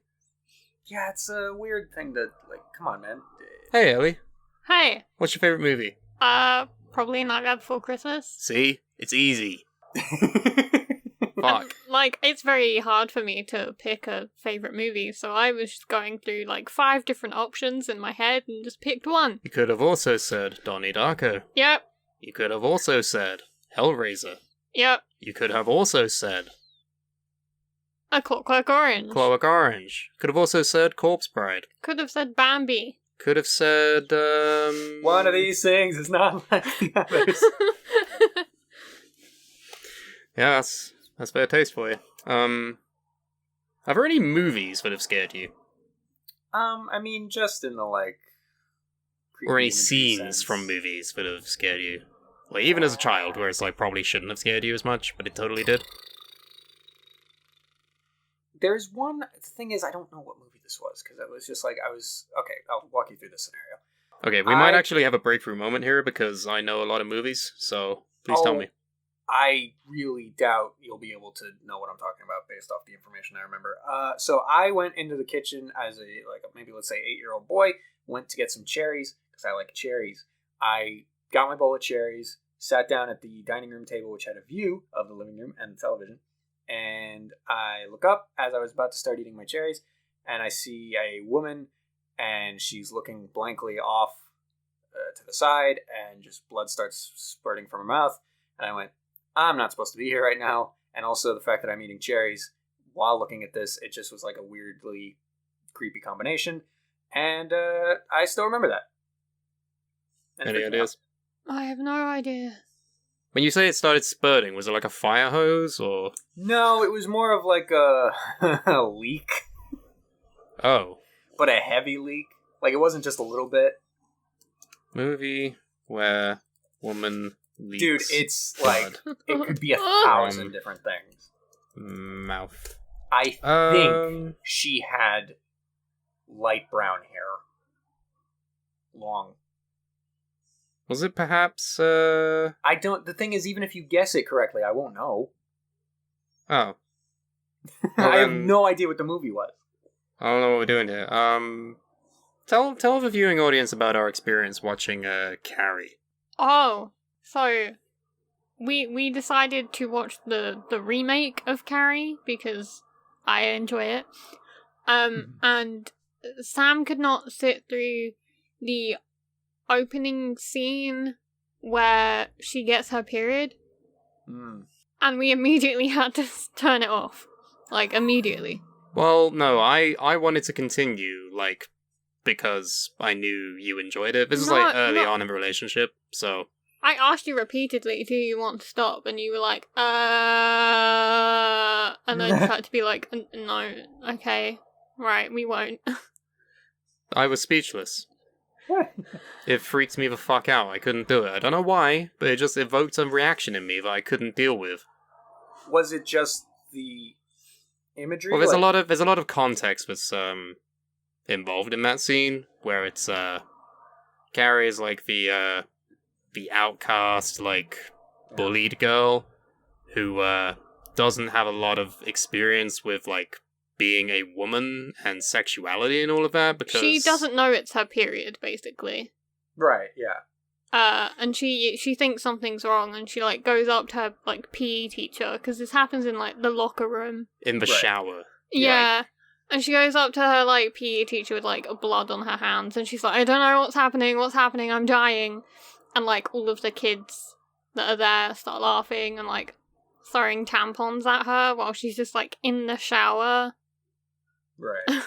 It's like psychologically it's absolutely horrible. But yeah, Sam could not deal with it, and we had to immediately stop. And I was like, okay, right, I now know your threshold is definitely not as high as mine. Okay. Like, because the reason I ask is because, like, would something like, I don't know, the fucking Reservoir Dogs scene in the back of the car be as upsetting, or was it more the psychological part? I haven't seen Reservoir Dogs. Oh. It's basically a guy gets shot and he's bleeding very heavily in the back of a car.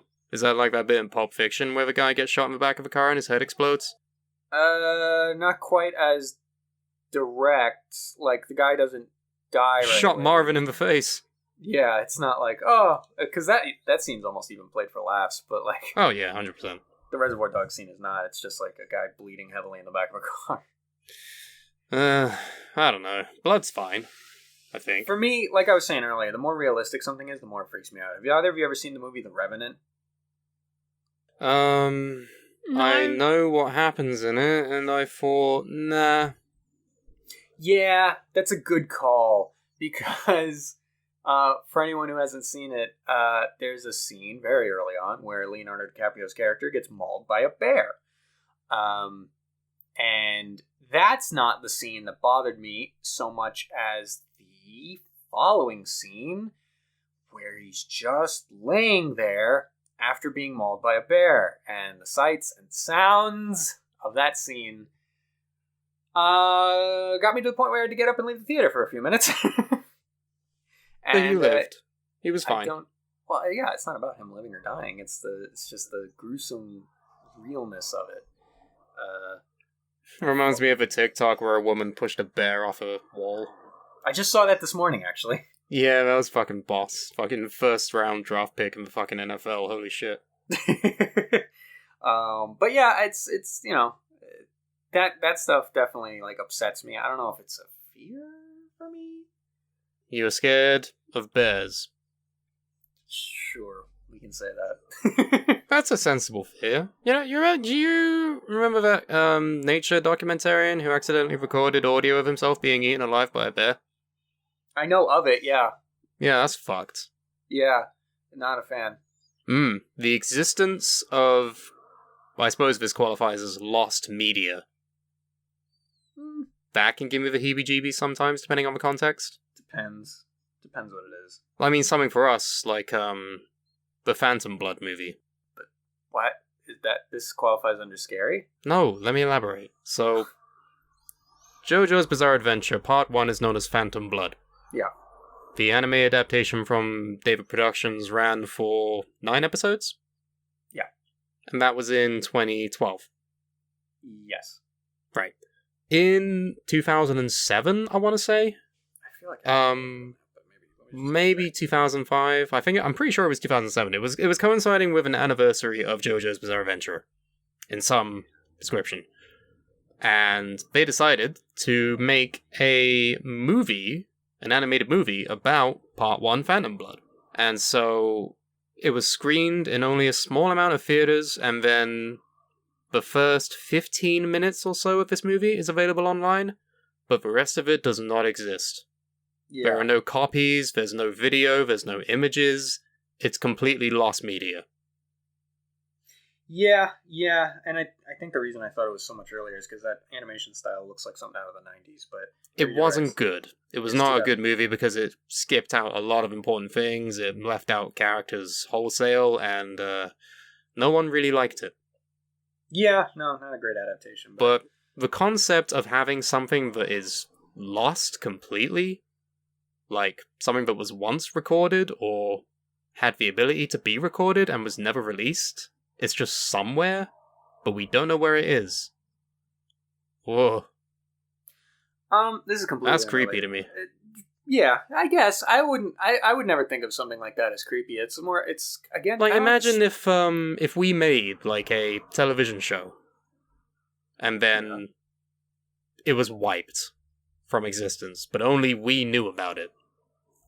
I don't know. It's kind of And like the viewers. space thing. Like, it's kind of like the space thing, where it's like that's sort of fascinating to me more than creepy. It's fascinating, but it creeps me out. That's fair enough. We're sensing a theme here, clearly. Yeah, you definitely have more conceptual fears than I do, which is not a bad thing. It's just the way our brains are wired. I can't conceive it. One thing that, again, I don't know if I would say it's a fear, but if I think about it too much, maybe it could creep me out.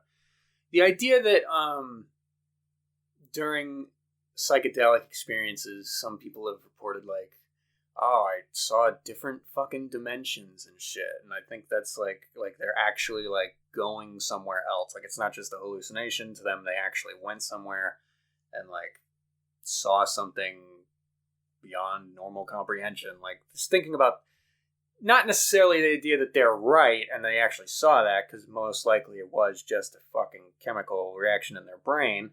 That's 100% what it was. Yeah. But the idea of something like that existing, I mean, science has almost completely proven the idea that there is some sort of multiverse.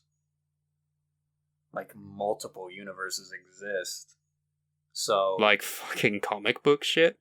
Not like Earth 1, Earth 2 type shit, but there are almost definitely multiple universes in existence. Meanwhile, in the parallel universe where people mistake their hands for a bear. Right. I don't think it's quite like that. But it's an interesting idea. The idea that because we don't know if it's truly the infinite multiverse theory, which is like the big sci-fi theory of any possibility does exist out there somewhere. The world is exactly the same as it is, but Batman is purple. I decided to have Cheerios instead of Cinnamon Toast Crunch this morning. And then that leads to the butterfly effect, and you end up murdering your dad. Can we just talk about the fact that Cinnamon Toast Crunch is a completely overrated fucking cereal? No, not in the Fear episode. What is wrong with you? I think it's pretty good. It's fine, but as soon as you add milk to it, it just starts to disintegrate. It loses its structural integrity. There's your problem. Stop eating it with milk and start eating it just as a snack. No. Here's the thing. That's a flawed argument. It's a cereal. You need to make your cereals for the addition of milk. That is what cereal is. But I like cereal without milk sometimes. That's fine, but the cereal needs to be able to withstand the milk. Otherwise, sell it as a different product. But then, like a lot of cereals just lose all credibility. Then they shouldn't be cereals. I mean, true. But people give Captain Crunch too much shit. I have never had it, so I'll have to take your word for it. Why are we talking about cereal in the Fear episode? I like chaos. Why did I bring you here? You like chaos. I like you. I'm quiet chaos. Uh-huh. Fucking no peep of you out of the entire show, and then all of a sudden, I like Cinnamon Toast Crunch. I do.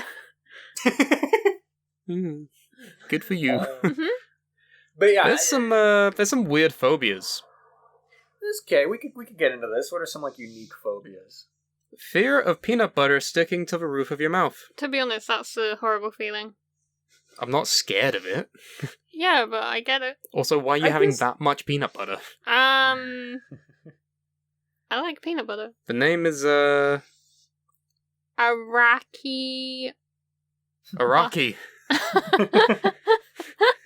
It's just Hirohiko Araki had too much peanut butter. We're just calling it Iraqi phobia now. Araki butyrophobia. That's gonna be the plot of part 9. Peanut butter? Yeah. Dio had peanut butter once. You know the fear that I've never fully understood is trypophobia. Oh, I kind of get that. Oh, I get that as well. I don't. It's the fear of images with patterns of holes and or bumps. Well, it's not images. It's just the idea of holes and patterns and bumps. Like that's just what it's describing it as. I don't know, but yeah, sure. It's like because this shows a picture of a honeycomb, right? Yeah. I guess it depends on the context. If it's supposed to have holes in it, I'm not gonna get freaked out. But I can't deal with it like when it's on like human skin. Yeah. This is fucking horrible. I don't like it. It's gross in the way of like you don't know what's in the holes. This is my hole. The fear. It was made for me. Oh, fuck off. Oh, you are scared of that one Junji Ito comic. I'm scared of multiple Junji Ito comics. What was it? The Enigma of the Amagara Fault? Yeah. It's a famous Junji Ito comic. I'm sure you've heard of it, Carmine. Actually, no. Oh, it's where the meme of "this is my hole, it was made for me" comes from. I don't know if I've seen that. So basically, the plot is that there was this earthquake in Japan, and then it opened up like a fault in the ground or like mountain or whatever, and it revealed a load, like hundreds of these people-shaped holes. Oh, like this one! Holes that are shaped like people. But the idea of you get to a point in your life and you like hear your hole like calling for you and like you can't stop yourself going in it is horrifying. That's what happens, because this generates a whole crowd of spectators that gather around the hole. No. And I'm trying to explain the story so that people have context. But it's enough story, because the end is literally the most disgusting thing I've ever seen. So the crowd of people gather around the hole, and they all see the holes, and then one guy goes crazy and is like, "This is my hole. It was made for me." And he crawls in, and he like walks forward into the hole. But the way that the hole is made is that you can't walk backwards.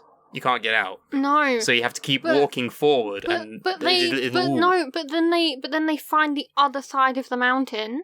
The other side of the mountain is just full of these like squiggly cracks. and they look inside the cracks, and there's just this just disfigured human that has like walked forward so far and gotten so stuck, and all of its bones are broken, and it's just absolutely disgusting, and I cannot deal with it at all. It is like the one story that literally just instills fear in me, but I read it constantly. Oh yeah, I go back to it sometimes. It's so good. There's the money shot. Oh, it's disgusting. It's fucking horrifying. It's absolutely disgusting, but it just keeps moving. Mm-hmm. See, you're not really... You have these weird fears where, like, it will really affect you, but then with me, I'm like, eh. Yeah, but I don't get scared by many things. I get scared by... You get scared by very niche, specific things. Like pregnancy and Junji Ito. Yeah. Remember when we watched Marble Hornets? Otters. Yes, I remember. Sorry, hang on. Otters? Lutrophobia is the fear of otters. What? They're cute. They're adorable. Yeah, it exists. There's probably a phobia for just about anything you could think of. Nomophobia, fear of being without your mobile phone.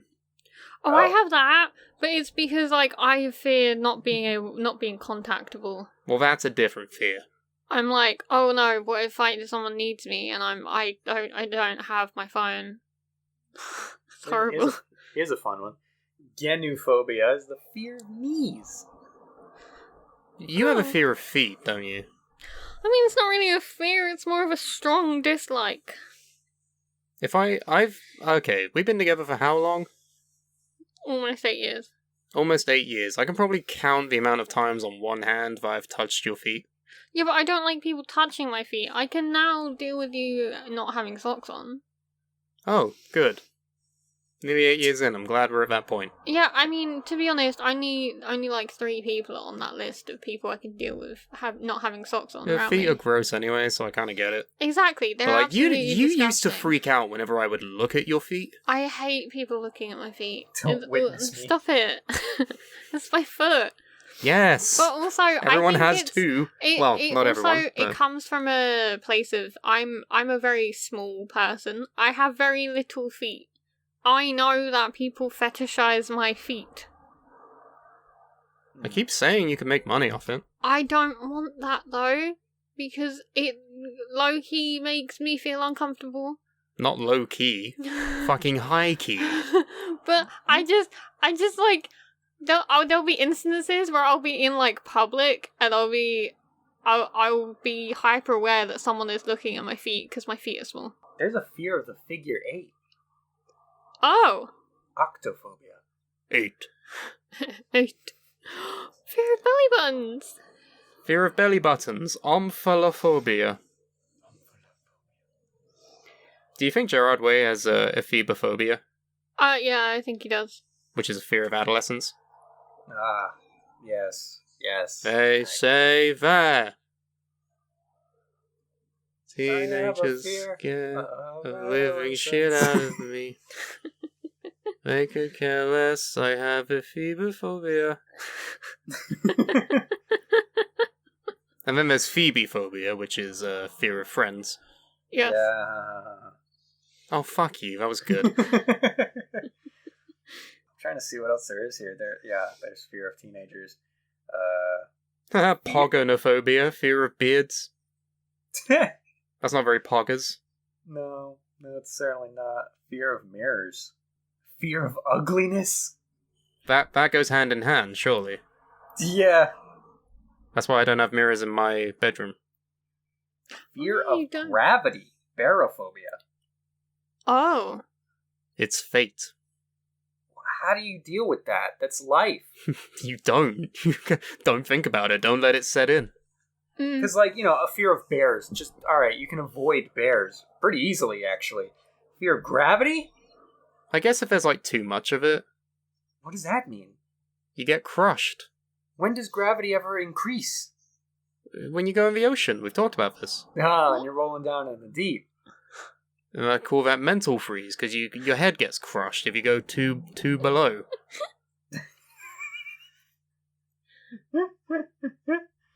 Yeah. Fear of numbers? Oh, I have that. What? What do you mean you have that? Maths. It's Oh. horrifying. Just a joke. That's the English education system for you. Yeah. I literally have like a fear of the subject of maths.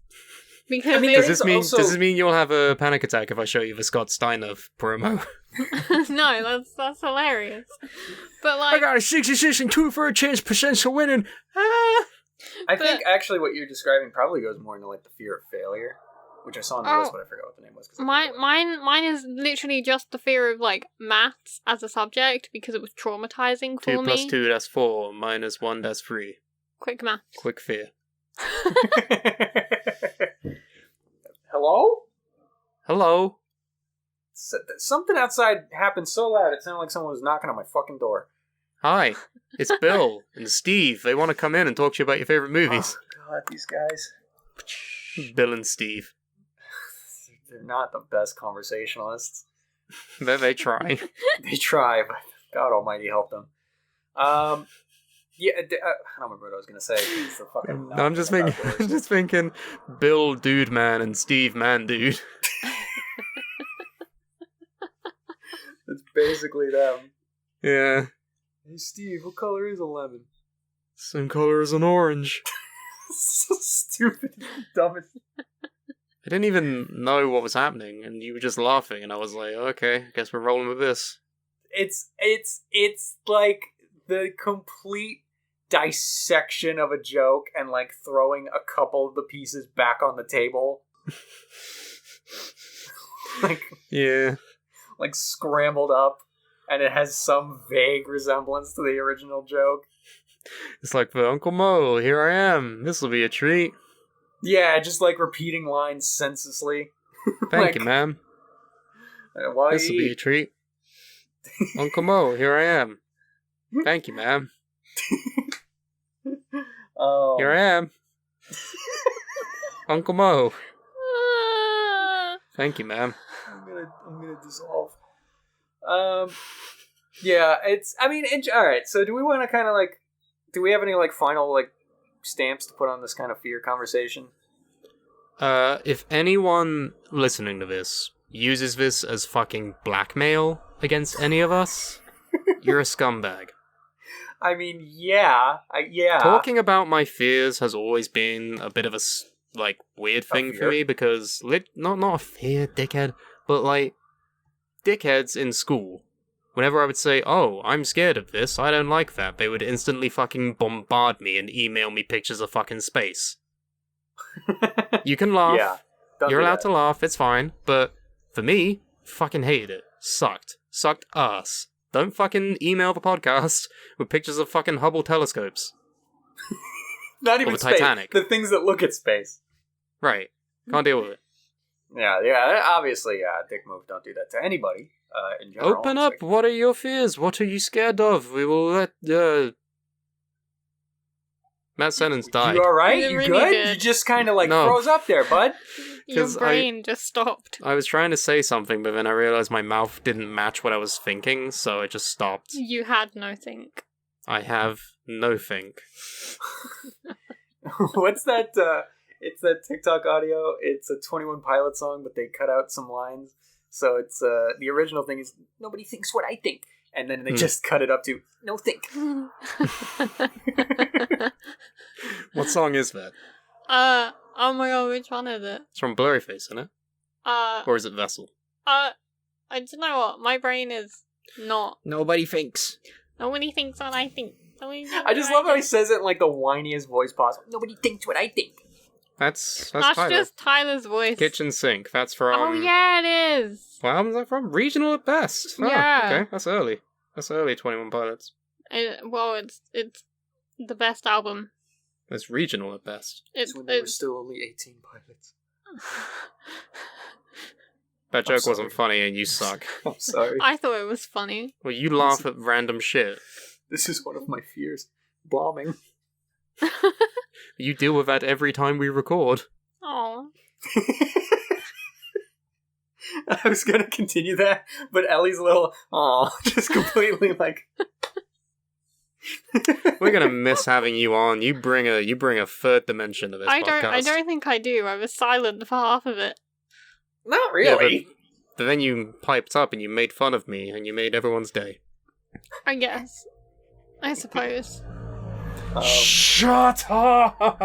Oh my god. It's fucking hilarious that I cars. can't even hear the things you're telling to shut up. So I I'll just like right outside. I'm looking at my audio waves and they're picking it up, and I'm like, shut up. Is that the car or is that you? The bit before the loud spike is the car. Okay. Normally it should look like that. Nothing. But then it looks like that. And I'm like, fuck. It will be fine. That's just life. Yep. Normally it should be that, but then it does that, and I'm like, fuck. I have a way with words. Yeah. You do. But yeah, as Brooks was trying to say a second ago, if you want to tell us about some of your fears, you can email us, and the way you do that is send that letter electronically to bitterchatterpodcast@gmail.com. You can also follow us on Twitter and Instagram. They both have the exact same handle. It's @bitterchatpod. And then we ourselves individually also have social medias. I know Ellie doesn't want to plug most of their stuff, but they do have an Etsy shop, and that's...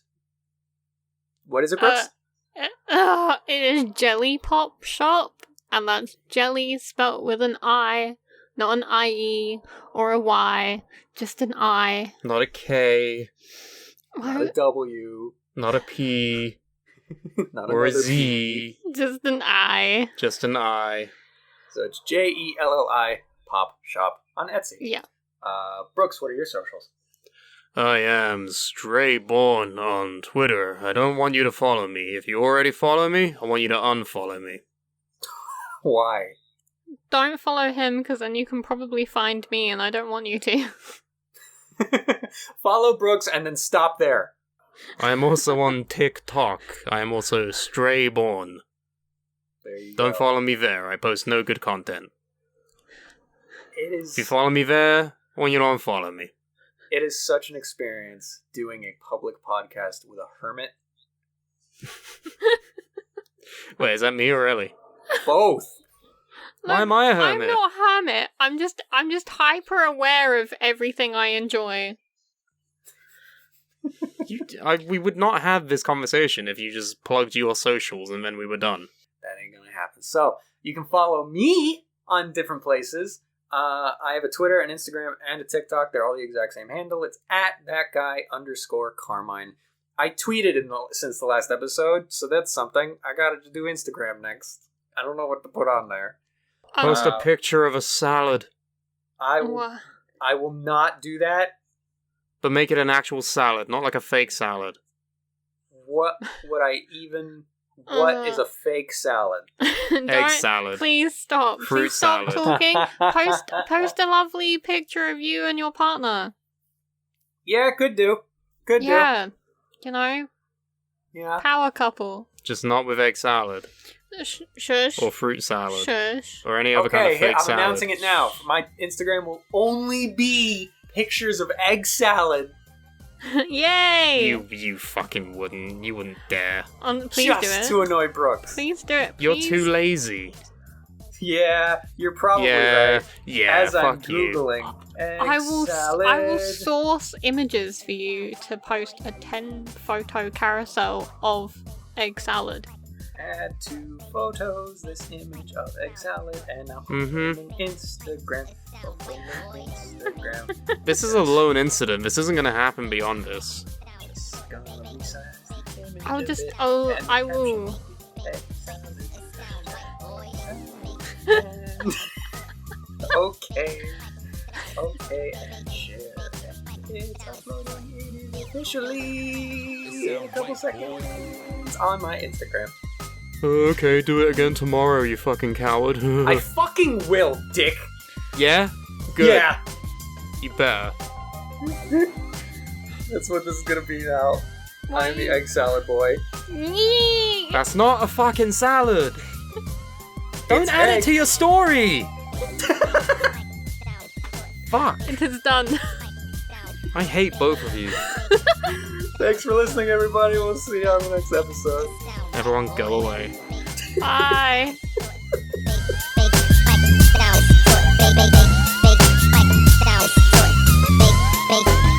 It sound right, boy.